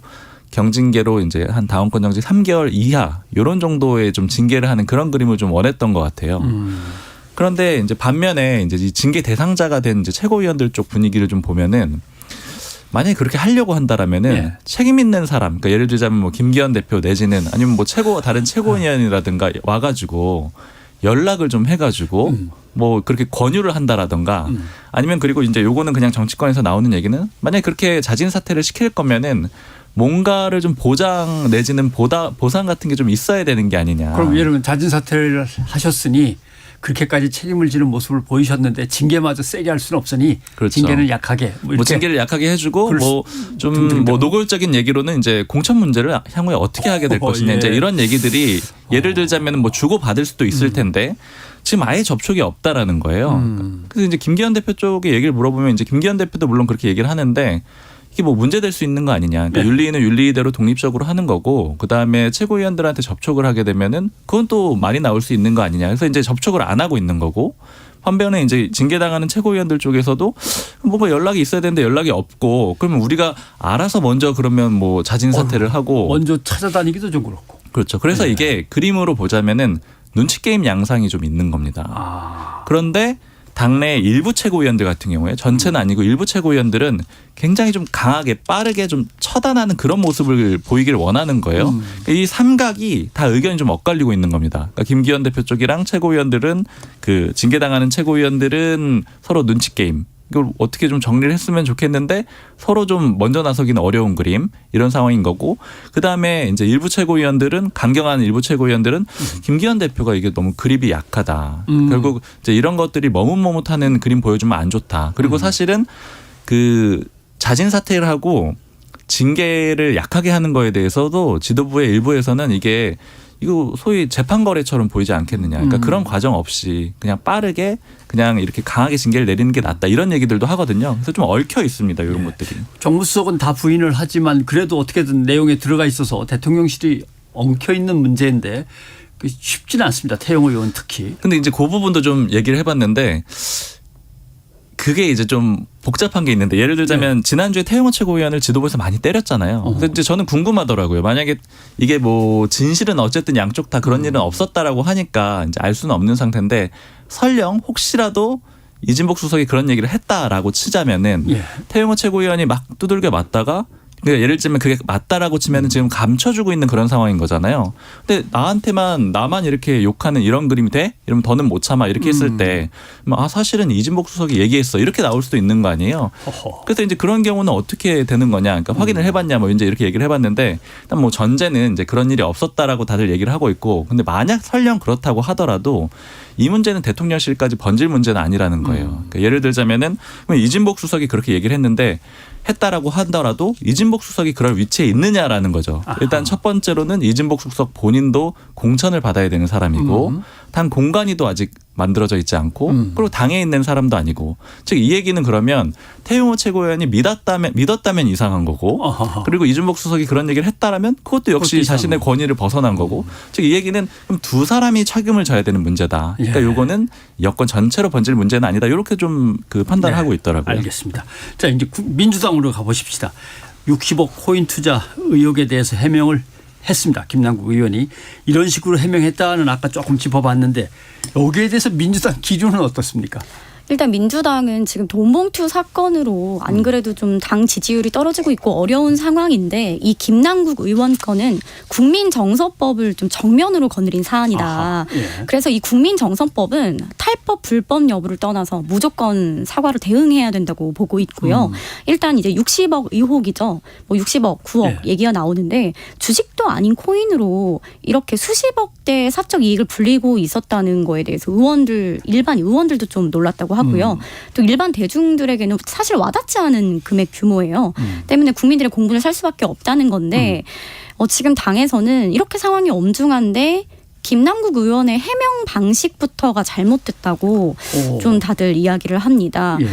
김남국 의원의 첫 해명이 한동훈 검찰이 작품이다 이거였어요. 그렇죠. 그리고 이준석이 하면 자랑이고 내가 하면 문제냐, 왜 국민의힘이 하면 괜찮은 거고 민주당은 늘 해명을 해야 하는 거냐, 이런 식으로 좀 나왔는데요. 이게 이제 이재명 대표가 최근에 돈봉투 사건을 묻는 기자들의 질문에 이제 국민의힘의 뭐 박순자는요, 태영호는요, 이렇게 그렇죠. 좀 이른바 남탓 돌리기 화법을 했었는데 김 의원 역시 왜 나한테만 그러느냐, 이제 남탓을 하고 있다는 거예요. 그런데 이 사안에서 그런 식의 대응은 바람직하지 않다는 게 중론이고요. 두 번째로는 이제 사흘 만에 해명 자료를 내면서도 유감 표명이나 사과가 없었습니다. 그냥 불법도 없었고 이해충돌법에 저촉되지도 않는다고 했는데 이게 아무래도 이제 2030 지지자들로 하여금 좀 일반적인 정서에 좀 어긋날 수 있고 뭐 상대적 박탈감을 느끼게 할 수 있었던 부분을 인정한다. 그 부분은 죄송하다. 이제 공직자로서 더욱 책임감 있는 행동을 보였어야 했는데 앞으로 주의하겠다. 이렇게 했으면 이거 절대 커질 일이 아니라는 거예요. 네. 그런데 이제 자체 진상조사 이야기도 나왔는데 이제 소명이 되지 않을 시에 검토를 해보겠다는 입장인데 사실 지도부도 이 문제가 탈법이나 불법 문제가 아니잖아요. 네. 그냥 국민정서법이기 때문에 개인 투자 문제이기도 해서 진상조사를 하고 말 것도 없다는 거예요. 그냥 본인이 소명하고 사과해야 하는데 이제 호미로 막을 걸 좀 가래로 막으려 하고 있다. 이런 비판이 나오고요. 오늘 오전에 송갑석 최고위원이 공개 비판을 하기도 했습니다. 이제 페이스북에 불법 탈법이 없다고 당당할 일이 아니다. 부끄러워하고 반성할 일이라고 직격하기도 했습니다. 예. 그러니까 결국은 내가 이 문제에 대해서 이렇게 조치를 취하고 대응하면 그 다음에 벌어질 일은 뭐다 이렇게 수를 몇 수 내다보면서 결국은 다 공개하고 다 털어놔야 될 상황까지 가겠지라고 생각하면 신속하고 정직하게 빨리 처리하면 되는 건데 거기서 판단이 이제 조금씩 늦어져서 밀려서 가는 것 같으니까 또 밀려가는 것 같으니까 이제 얘기가 나오는 것 같습니다. 근데 뭔가 해명을 하려면 자료를 쫙 보여주고 질문 받겠습니다. 뭐든지 다 대답하죠. 이렇게 하면 되는데 그건 또 없었잖아요. 이게 주말에 이 건이 터지고 일요일에 사무총장이 이제 김남국 의원에게 소명을 듣는 절차가 있었다고 합니다. 근데 김남국 의원이 먼저 당에 본인이 기자회견을 하겠다고 말을 했다고 해요. 그래서 어제 오전까지만 해도 오전에 이제 지도부 전화를 돌려보니까 오늘 오후에 김남국 의원이 기자회견 할 거니까 좀만 기다려달라 이런 입장이었어요. 그런데 오후 4시 반쯤에 자료만 내고 이제 기자회견을 안 한 거죠. 그리고 페이스북에 기자들 전화 일일이 다 받지 못해서 죄송하다. 근데 차차 받겠다라고 했는데 오늘 전화를 너무 안 받아서 기자들이 김남국 의원실 앞에 되게 대기하고 있던 상황이었습니다. 일단 오늘 해명 자료에서 크게 3가지 의문이 여전히 남는다는 게 이제 정치권의 지적인데 첫 번째로는 21년 초에 LG 디스플레이 주식을 9억 원에 매각을 했는데 이를 이제 가상화폐에 재투자했다고 밝혔죠. 그렇죠. 근데 재산 신고를 보면 이제 이번에 공개한 자료에 보면 2021년 말에 예금이 10억 원 는 걸로 나와요. 그럼 가상화폐로 재투자했다는 9억 원 혹은 이 늘어난 예금 10억 원 중 하나는 자금 출처가 불분명하다는 지적이 나오고 있고요. 그다음 두 번째는 선택적인 정보 공개입니다. 지금 위믹스라는 코인에 투자한 건 보도가 됐는데 그 외에 다른 코인에 얼마를 투자했는지에 대한 구체적인 설명이 없고요. 이번에 공개한 계좌가 K뱅크 계좌인데 이 위믹스 투자 내역을 보려면 농협 계좌를 공개해야 합니다. 그래서 본인은 모든 자료를 다 공개했다고 했지만 일부만 선택적으로 발췌해 공개했다. 이 지적이 나오고요. 마지막으로는 이 투자 행태가 LG 디스플레이 한 종목에 9억 원을 몰빵 투자하고 또 그걸 군소코인에 이렇게 한꺼번에 옮겨 투자하는 이런 공격적인 투자 방식이 일반적으로 납득하기 좀 어렵다. 이게 전문가들의 의견입니다. 다만 문제는 이게 변호사 시절이냐 국회의원 시절이냐 이런 것도 이제 일일이 다 따져봐야 되는데 아예 그러면 통장 내역을 다 공개하면 되지라고 쉽게 생각할 수도 있지만 거기에 뭐 이런저런 것들이 들어가면 이건 뭐냐 이제 묻기 시작하면 그것도 뭐 그렇죠. 본인으로서는 상당히 좀 난감해지기도 하니까 좀 고민을 하고 있겠군요. 국민의힘은 뭐라고 얘기를 합니까? 이미 이제 공식적으로 비판하는 내용들은 좀 많이 알려져 있는 것 같고요. 그러니까 해명 자체가 좀 말이 안 된다라는 거고 예. 이제 이은지 기자가 아까 얘기했던 대로 특히 이제 코인 투자로 넘어갔으면 예금이 어떻게 늘었느냐 이 부분을 좀 집중적으로 문제를 삼고 있고요. 이제 공식화하지 못하는 얘기들도 있죠. 이제 그런 얘기들은 아직 의혹 단계에 있는 얘기들인데 이런 것도 좀 말씀을 드린다면은 이제 김남국 의원이 계속해서 주류 라인에 있었다라고 보잖아요. 이제 예를 들자면 이제 조국 사태 때는 이제 조국 전 장관을 좀 옹호해주는 그런 위치에 있었고 또 이제 문재인 정부 때도 마찬가지였고 그다음에 지금은 또 이재명 대표 측근으로 이때 활동을 하고 있는데 이제 이런 상황에서 어떻게 그 많은 돈은 그러니까 그 많은 코인이 거래가 가능했느냐. 그러니까 한 가지 종목 가지고. 그러니까 이거는 어떤 좀 세력과 연계돼 있는 게 아니냐 이제 이런 의심들을 좀 가지고 있는 거죠. 근데 이거는 뭐 근거가 없기 때문에 공식화하지는 못하고 있는 것 같아요. 네. 세력이나 아니면 정보에 대한 어떤 뭐 예를 들면 특혜라든가 뭐 이런 것도 이제 의심을 그런 하는 걸 거겠죠? 의심하고 있는 거죠. 예. 근데 어떤 가난 코스프레라고 하는 비난도 있지만 본래 짠돌이긴 짠돌이였다라는 얘기도 있고 그다음에 재산 문제에서는 참 진심인 사람이었다라는 얘기까지 나왔는데 실제로는 평이 어떤 거예요? 그러니까 이거는 이제 사안의 본질과는 좀 관련이 없을 수 있어서 좀 조심스럽기는 그렇죠. 한데 이제 김남국 의원하고 좀 가까운 사람들을 제가 좀 몇 명을 알고 있거든요. 그래가지고 뭐 이제 학창 시절 때부터 쭉 그런 종합적으로 좀 얘기를 들어봤을 때는 짠돌이인 거는 굉장히 명확한가 봐요. 그러니까 이제 예를 들자면 뭐 대학교 때는 옷을 좀 잘 아는 사이 입었다. 뭐 이런 얘기도 들었고 그 다음에 가장 제가 좀 공통적으로 한 2명한테 들었던 얘기는 이제 방송 출연을 많이 했었잖아요. 예. 그럼 이제 이 원고가 있잖아요. 그럼 원고를 인쇄가 되는데 이 뒷면은 이제 백지로 돼 있죠. 예. 그럼 그걸 가지고 가가지고 변호사 사무실에서 이면지로 썼다는 거예요. 뭐 그럴 정도로 좀 아꼈었고 그 다음에 이제 이렇게 좀 소개팅 같은 거를 이제 그 솔로로 알려져 있잖아요. 그래서 이제 소개팅 같은 거를 해주려고 하다가도 그렇게 해주고 싶었지만 너무 좋은 사람이라 해주고 싶었는데 이제 뭐 밥을 산다거나 이런 문제에 있어서 좀 소극적이면은 이제 소개해준 쪽에서 좀 불편하지 않겠느냐 해서 소개를 안 해주고 뭐 보일러 잘 안 틀고 이런 얘기들은 굉장히 유명한 얘기들이라고 해요. 그럼 이미 그렇게 또 소문이 난 게 있군요.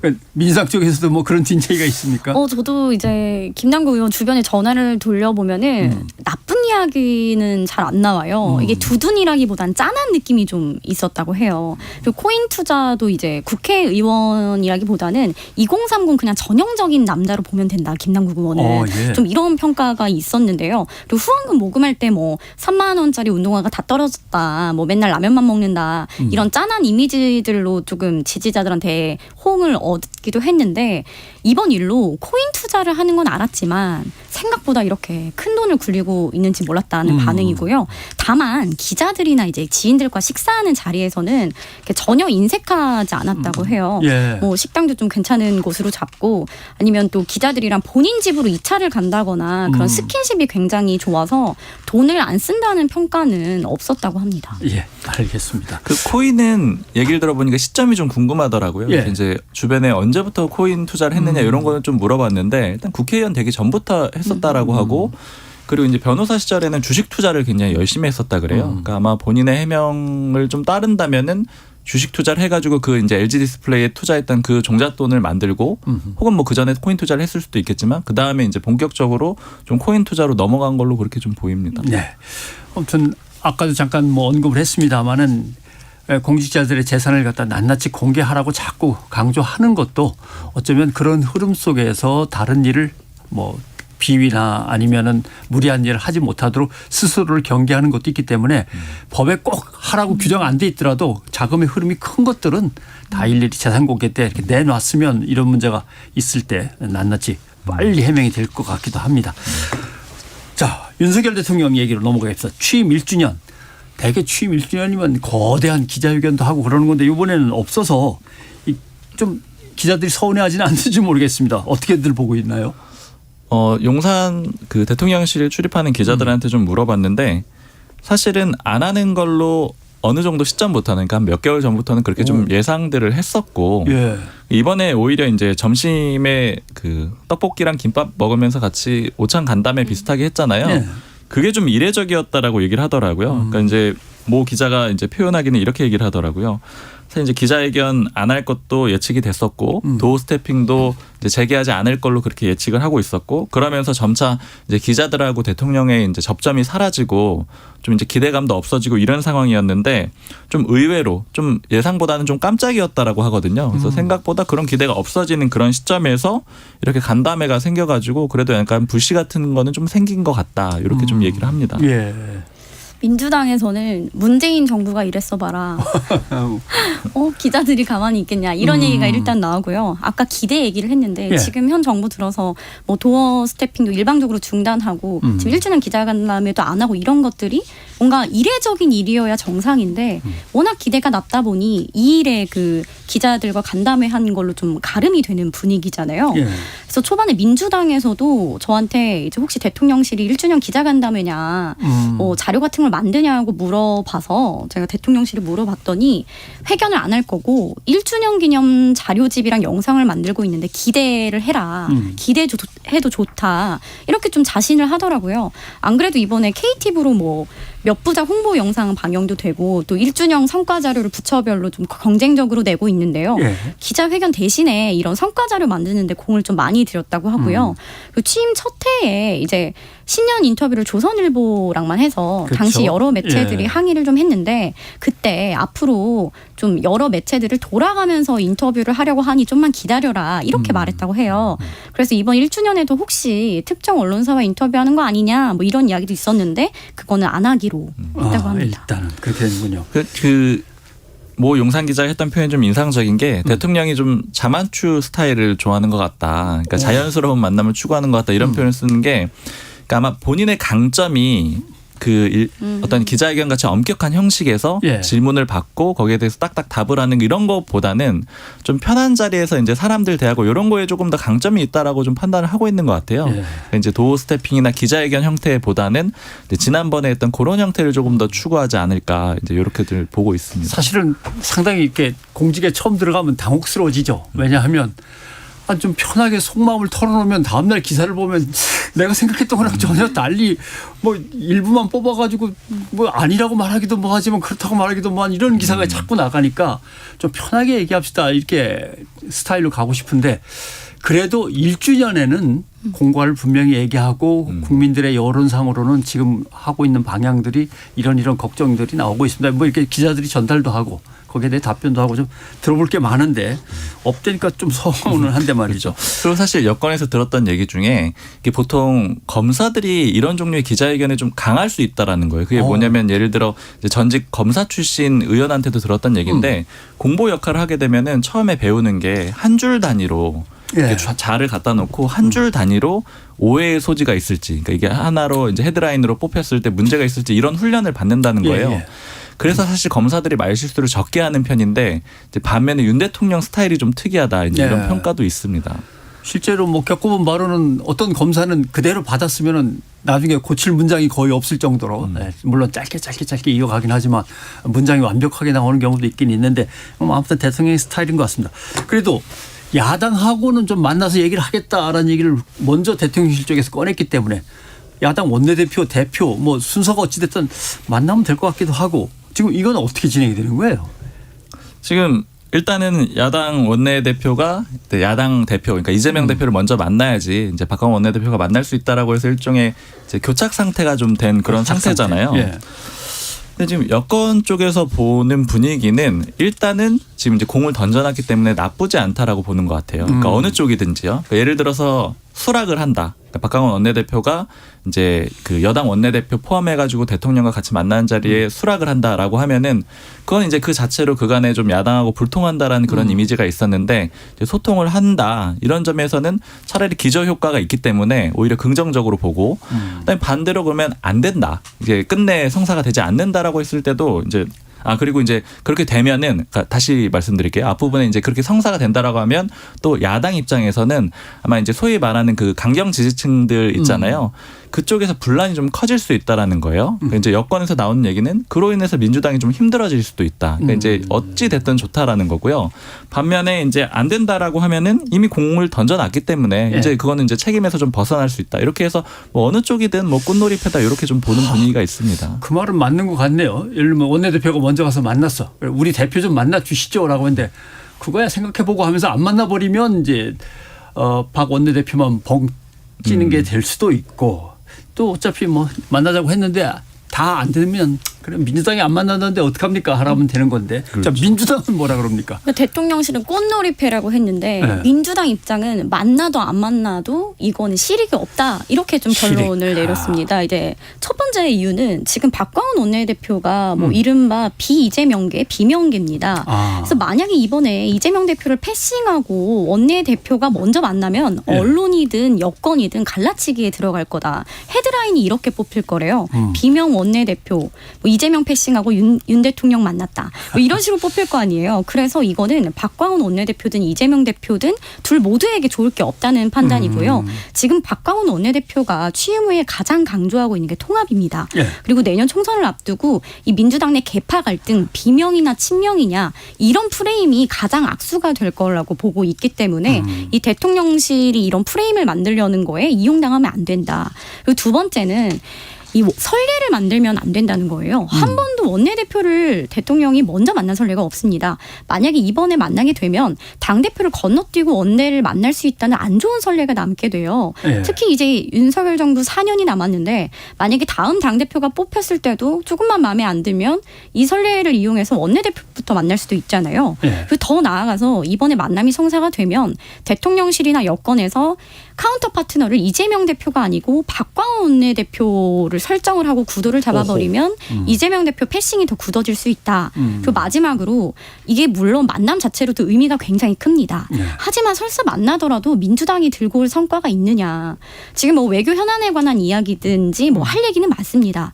하지만 당장 대통령과 원내대표가 만나서 예를 들어 입법에 관련한 이 얘기가 주로 이루겠죠. 그럼 거부권을 뭐 행사하지 마시라 뭐 이런 요청을 하게 될 텐데 그렇죠. 이걸 들을 리가 없잖아요. 대통령은. 그렇기 때문에 이제 갈라치기에만 이용당하고 실익이 없다. 이렇게 판단을 하고 있다고 합니다.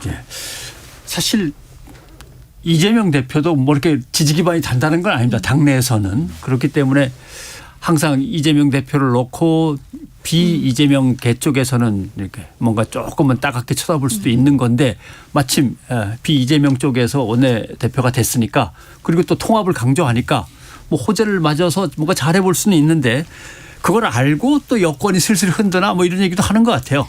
저도 이 시각에 좀 동의를 하는 편인데요. 처음에 박광훈 원내대표가 됐을 때 뭐 일부 언론에서는 뭐 이제 비명계 목소리 커지나 뭐 이런 식으로 예측 기사가 나왔는데 오히려 그 반대입니다. 박광훈 원내대표가 딱 되고 나니까 당 내에서 이제 이재명 지도부를 흔들 명분이 없어졌다.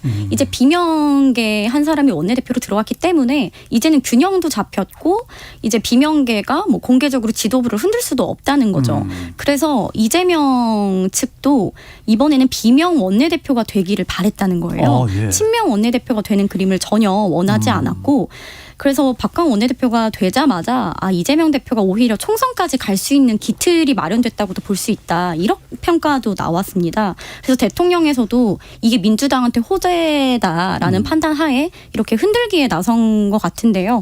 민주당에서도 이걸 두고 좀 수가 훤히 보인다. 이렇게 비판했습니다. 대통령과 야당 대표가 만나는 걸 뭐 영수회담이라고 해서 잘못 표현하는 경우도 있습니다만은 그러나 제1야당 대표하고 대통령은 언젠가 좀 만나야 돼요. 물론 행사장에 가다 보면 뭐 만나는 경우가 있지만 그런 거 말고 좀 차례도 한 잔 마시면서 이런저런 얘기를 충분히 해야 되는 뭐 협치가 필요한데 이게 만나게 될까요 결국? 제가 이제 어제 뭐 여권 관계자한테 물어봤습니다. 사실 가능성 자체가 낮은 상태잖아요. 그래서 윤석열 대통령이 이재명 대표를 만날 가능성은 이제 0이라고 봐야 됩니까? 이렇게 질문을 했는데 그랬더니 답변을 거의 마이너스인 것 같은데요. 이렇게 얘기를 하더라고요. 마이너스? 네, 그러니까 만날 가능성이 아예 없다라는 거고 이게 이제 아까 그 민주당의 분석 같은 것도 말씀해 주셨고 뭐 그렇게도 이제 외부에서 볼 수도 있는데 사실 이제 쭉 윤 대통령의 그런 스탠스를 보면은 아예 이재명 대표의 만남 자체를 아예 가능성을 열어두지 않은 거라고 봐야 될 것 같아요. 왜냐하면 이제 캠프 때 있었던 인사한테 얘기를 들어보면은 이제 후보 시절에도 이제 정치 경험이 막 풍부하진 않았기 때문에 토론회 같은 거 하면 이제 어느 정도 긴장을 하는데 대신에 이재명 대표랑 만나는 자리는 별로 긴장을 안 했다라는 거예요. 그러니까 이제 그 관계 자체를 그 이제 소위 말하는 이제 피의자라고 생각을 하는 그런 시각이 좀 있는 게 아니냐. 결국 그 시각이 이어진다라고 하면은 절대 만날 수가 없는 거고, 그러니까 애초에 이걸 어떤 그 정무적으로 판단할 그런 요건 자체도 안 된다라는 거죠. 그러니까 네. 이제 아예 가능성 거의 없다라고 봐야 될 것 같아요. 예. 민주당에서도 이런 기류를 충분히 알고 있고요. 그리고 이번에 원내대표 회동도 사실 또 요청이 와도 안 될 수밖에 없는 판이라고 말을 하는 이유가 아까 대통령실에서 던져놨기 때문에 뭐 우리는 꽃놀이패다 이렇게 말을 했는데 대통령실에서는 어떻게 얘기를 했냐면 국회에서 여야 원내대표 간의 협의가 이루어지면 그때 아하. 대통령이 만날 수 있다 이렇게 제안을 던졌고요. 예. 민주당에서는 그게 무슨 말이냐. 대통령이 먼저 요청을 해야 여야 원내대표가 만날지 말지 협상을 하는 거 아니냐. 선후 관계가 잘못됐다. 그래서 그런 이견 차이 때문에라도 이 판은 좀 안 되는 판이다. 이렇게 보더라고요. 예, 그렇군요. 그리고 대통령이 이제 국정을 맡은 지 1년이 됐는데 여기에 대해서 민주당은 어떻게 움직이고 있어요? 오늘 이재명 대표의 오늘 내일 일정이 조금 재밌어요. 예. 오늘 저녁에는 경북에서 경청 투어를 갔고 내일은 대구에서 현장 최고위를 갔습니다. 예. 또 홍준표 대구시장과 문재인 전 대통령도 만날 예정인데 이번 TK 방문의 의미를 이재명 대표 측에 좀 물어봤어요. 그랬더니 5월은 원래 5.18의 그렇죠. 그 광주 기념일도 있고 민주당은 사실 광주를 가는 게 일반적이라는 거예요. 근데 그걸 깨고 윤석열 정부 취임 1주년에 맞춰서 적진이라고 하면 좀 그렇고 텃밭이 아닌 험지 한가운데인 TK에 가서 윤 대통령, 윤 정부 실정을 부각하려는 목적이라고 설명을 하더라고요. 그리고 홍준표 대표를 만나는 것도 이 홍 시장이 늘 민생엔 여야가 없다는 거를 예전부터 강조해온 분이에요. 그래서 이게 이재명 대표 생각과 굉장히 일맥상통하는 부분이 있다는 거예요. 그래서 이번에 만나서 여야 협치, 민생에 방점을 두고 그렇게 예방을 한다고 하고요. 또 광주와 대구를 연결하는 그 달빛 고속철도 이슈가 있습니다. 예. 이거에 대해서도 좀 여야가 힘을 합쳐서 빨리 추진을 하자 이런 이야기를 좀 하고 올 거라고 합니다. 뭐 험지라고는 하지만 사실 이재명 대표한테는 그렇게까지 또 험지는 아닐 그렇죠. 수 있어요. 고향이 안동이니까. 그래. 네. 노무현 문재인 전 대통령 때하고의 험지하고는 좀 다른 문제니까 뭔가 좀 자신이 있는가 보네요. 한번 가보겠다고 하는 거죠. 예. 어떻게 되는지는 뭐 한번 또 지켜보겠습니다. 경향신문의 박순봉 기자, 문화일보 이현지 기자, 불사조 기자단 함께했습니다. 두 분 고맙습니다. 감사합니다. Splish splash, I was taking a bath. Long about a Saturday night. 점심 먹고 유쾌한 시사 디저트 한 입. 최영일의 시사본부. Well, I stepped out the tub and put my feet on the floor. 네, IT 본부가 시작됩니다. 알아두면 유익한 IT 이슈 쏙쏙 머리에 들어오게 소개해 주시는 김덕진 미래사회 IT 연구소장을 모셨습니다. 어서 오십시오. 네, 안녕하세요. 반갑습니다. 예. 김덕진입니다. 지난 시간에 생성형 인공지능 챗 GPT 얘기를 좀 많이 했습니다. 네. 거기에서 이제 문제는 정치나 경제 사회에서의 어떤 이슈를 가지고 악용하는 방법들 얘기도 많이 나왔고 실제로 챗 GPT한테 진짜 뉴스를 만들어도 잘 만드는데 가짜 뉴스를 만들어 보라면 또 더 잘 만들겠죠. 그러니 어떤 사람은 챗 GPT 제작사에 아예 소송을 건 사람도 있다 그래요. 네, 그러니까 이번에 이제 안 그래도 제가 원래 이거를 준비할 때 이 내용을 알고 준비했다기보다는 제가 이때쯤이면 요럴 거 나올 것 같다 싶어가지고 검색을 했더니 아니나 다를까 5일에 나온 겁니다. 이게 어떤 거냐? 본인이 부패 스캔들로 인해서 부패 스캔들의 당사자로 지목됐다라고 호주에 있는 소도시 한 시장이 챗 GPT 운영사인 오픈 AI를 명예훼손으로 고소하겠다라고 얘기를 한 거예요. 그러니까 실제로 이제 소송이 제기되면 챗 GPT 출시 이후에 이제 이를 상대로 한 첫 번째 명예훼손 소송이라고 볼 수 있을 것 같은데요. 어떤 거냐면 지난해 호주 남부의 헵번셔의 시장으로 선출된 브라이언 후드라는 사람이 있습니다. 근데 그 사람이 과거에 예전에 2000년대 초반에 호주 중앙은행의 자회사가 연루된 해외 공무원 뇌물 사건의 피혐의자로 일부 이제 설명이 됐다라는 게 이제 챗GPT에 나왔다는 거예요. 그러니까 쉽게 말하면 그냥 이 이제 시장에 대해서 써달라, 시장에 대해서 이야기해라. 라고 했더니 거기에 갑자기 본인이 그 이제 정확하게 하지도 않았던 뇌물수수 사건에 이 사람이 어느 정도 연루돼 있다. 이런 식에 대한 이야기를 했다는 것이죠. 그래서 그게 왜 그런가 봤더니 이 후드 시장이 과거에 호주 중앙은행 자회사에서 근무한 사실이 있긴 있는데 네, 근무는 했지만 뇌물 사건을 통해서 범죄 혐의로 기소된 적은 없다라는 겁니다. 그러니까 어떻게 보면 얘가 분명히 챗GPT가 어떤 은행과 관련된 이야기를 꺼내긴 꺼냈는데 갑자기 뒤에서 그거에 대해서 말씀드린 대로 뇌물 사건의 피혐의자다 이렇게 오류를 내뱉으니까 이거 28일 내로 오류를 시정하지 않으면 그러니까 이거 내가 검색했을 때 나에 대해서 제대로 나오지 않게 한다면 이거 내가 명예훼손으로 소송 제기하겠다라고 얘기하는 것이고요. 명예훼손 정도가 심각하다라고 하면서 우리 돈으로 한 1억 7천만 원 이상의 손해배상 청구하겠다. 이러고 있는 상황입니다.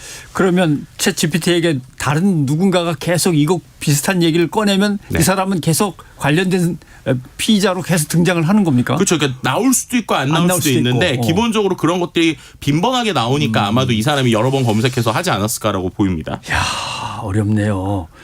본래 이제 이런 공직에 있는 사람들은 기자들이 명확한 팩트가 아닌데도 불구하고 일단 공공의 목적으로 감시를 해야 되는 대상 인물이니까 감시를 하다 보면 추정도 할 수 있고 추측도 할 수 있어서 내놓을 때가 있습니다. 뭐 혐의가 될 수도 있고 뭐 문제가 있을 수도 있고 의혹이 있고 이런 식으로 내놓을.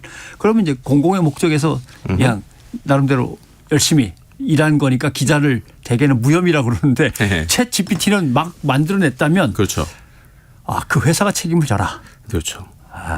이거 뭐 유튜브에서 그거 내려달라 하는 거랑 비슷하네요. 거의 뭐 비슷할 수도 있고요. 그래서 이제 이게 어떻게 되느냐에 따라서 아주 많은 이슈가 생길 것 같아요. 왜냐하면 결국 이거를 못 고치진 않아요. 정확하게 표현하면 우리가 이제 파인 튜닝이라고 그래서 이제 지금 있는 챗 GPT 자체도 계속 틀린 것들을 사람이 직접적으로 오류를 고쳐내고 있거든요. 그래서 이거에 대해서 뭐 예를 들면은 GPT에서 이거 고쳐줄게 혹은 고칠 수 있어라고 고치면 오히려 고친 다음에 이제 더 큰 문제들이 생길 수 있는 거죠. 그럼 전 세계에 있는 사람들이 자기 이름 쳤을 때 나에 대해서 이상한 얘기 나오는데 야 이거 제대로 안 고쳐주면 내가 명예훼손 날 거야. 이렇게 얘기하면 그거 계속 고쳐주는 게 돈이잖아요. 그럼 그래서 과연 이 판결이 어떻게 날지가 또 향후에 이 언어 모델을 쓰는 우리의 어떤 자세에서 좀 중요하지 않을까라고 좀 개인적으로 좀 보고 있습니다. 요새 한국 언론에서 제일 심각한 문제가 하나 있습니다. 또 뭔가요? 광고를 하는데 전혀 엉뚱한 광고인데 유명한 언론인이나 유명한 언론사의 제호를 갖다가 그냥 뒷 배경으로 깔고서 막 뉴스처럼 만들어갖고 이런 경우가 있는데 지금 워싱턴 포스트가 이 챗 GPT를 상대로 해서 문제 제기한 게 있어요. 우리가 만들지도 않은 뉴스인데 챗 GPT를 뒤지다 보면 나온다 이런 얘기인 것 같은데. 네, 이게 이제 또 특이한 게 예를 들면 챗GPT가 우리가 알다시피 기본적으로 가지고 있는 데이터가 2021년까지거든요. 근데 얘한테 갑자기 뭐 예를 들어서 2023년 5월에 워싱턴 포스트에서 나온 이런 기사를 써줘. 라고 하면은 비스무리하게 써줘요. 이런 것들에 대한 문제 제기를 하는 겁니다. 이제 뭐 어떨 땐 막힐 때도 있고 하지만 여러 가지 우회 방식이 있긴 있거든요. 그래서 어떤 거냐 실제로 5일에 워싱턴 포스트가 자사에서 발행하지 않은 기사를 챗 GPT가 출처로 언급한 사례가 있다라고 하는 거예요. 그래서 예를 들면 이제 미 조지 워싱턴대 로스쿨 소속의 조너던 털리 교수라는 사람이 있는데 이 사람이 동료 교수인 미 이제 UCLA 로스쿨의 유진 볼로우 교수가 연구 목적으로 챗 GPT한테 이렇게 물어봤다고 하는 겁니다.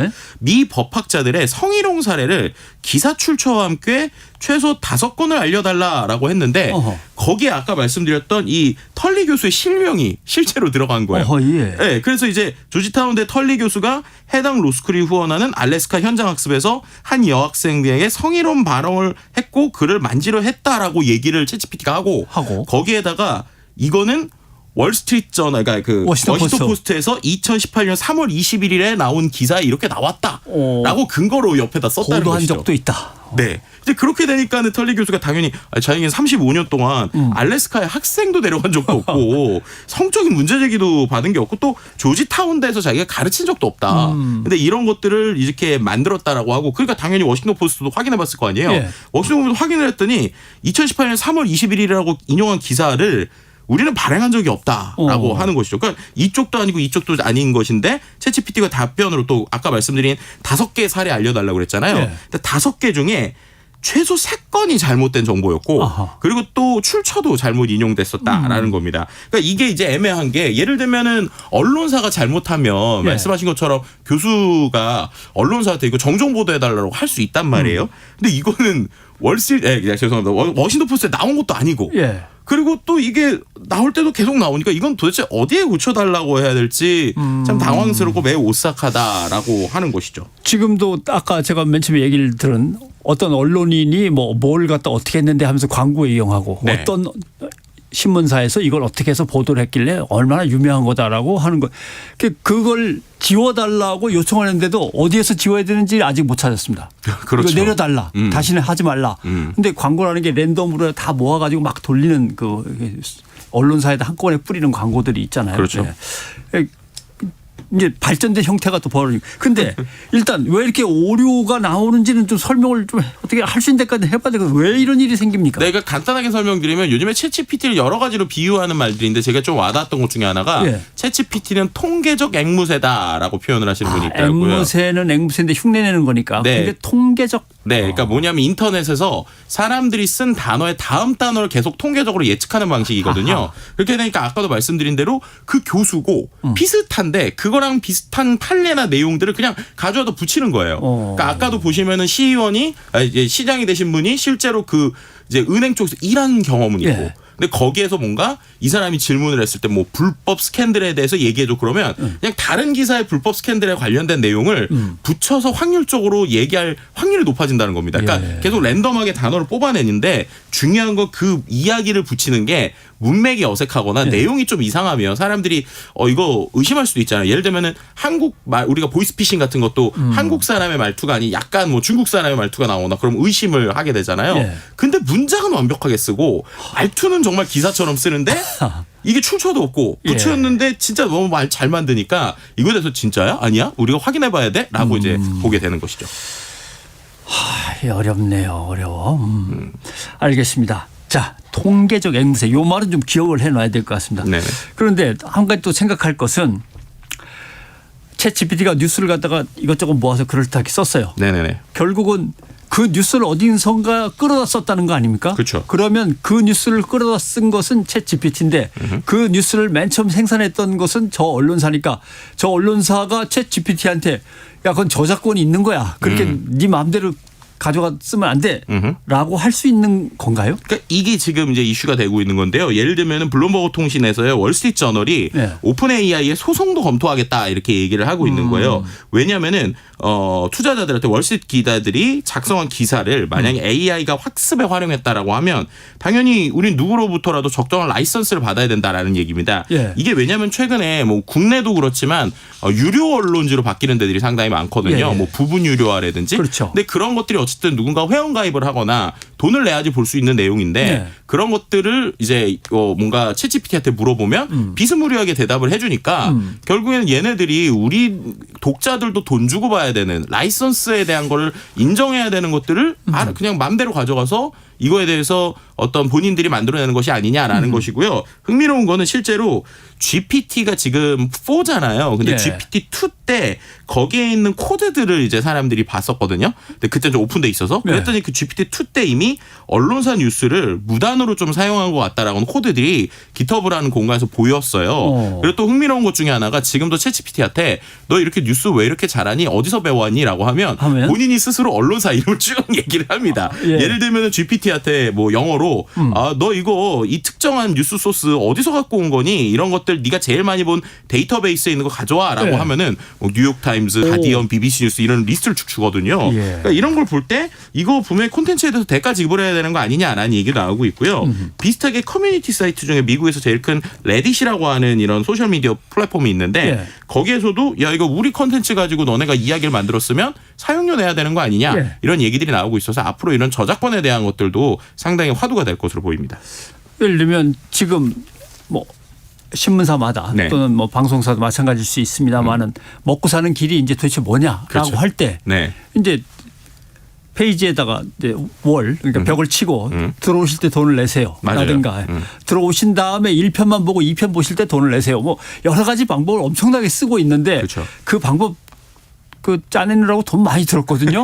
근데 지난번에도 잠깐 저한테 보여주실 때 그 강좌에서 제일 깜짝 놀랐던 게 일반적으로 접근하려고 하면 열리지 않는 PPT 화면들이거나 막혀 있는 건데 갑자기 챗 GPT는 꺼내다가 그걸 번역까지 해서 쫙 보여주니까 네.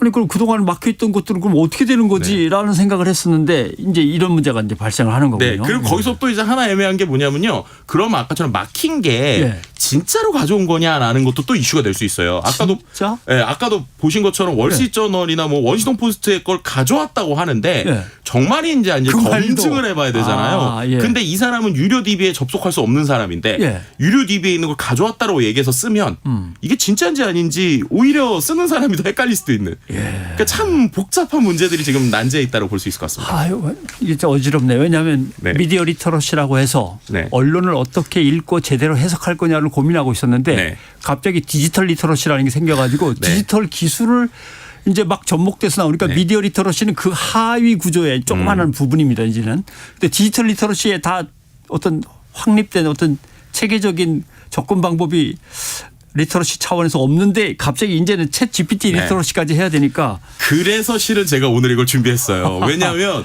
다른 때보다 우리 기자님한테 제가 오늘은 뭐 패널이지만 MC처럼 질문을 꼭 드리고 싶습니다.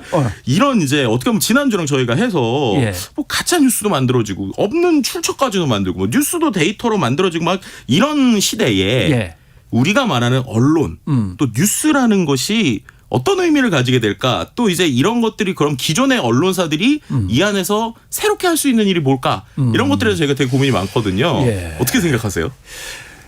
근데 언론사 혼자서 풀 수가 없는 문제 같습니다. 이건 완벽하게 거버넌스가 있지 않으면 어려울 것 같아요. 첫째, 챗 GPT를 만드는 누군가가 있다면 알고리즘 자체를 웬만큼은 다 공개를 해줘야만 다른 뭐 포털이든지 언론사에서 대응을 할 수 있는데 일단 알고리즘을 좀 얘기를 해줬으면 좋겠고 그다음에 전문가들이 여기에 달라붙어 갖고 여기에서 벌어지는 아까 얘기한 이제 저작권의 문제라든가 베껴 쓰는 도용의 문제라든가 뭐 생길 수 있는 모든 것들을 쫙 도출해 난 다음에 거기에서 치열한 토론이 벌어지고 챗 GPT는 그럼 무한 자유를 갖는 것이냐 아니다. 어디까지는 끊어가지고 규제를 해야 된다.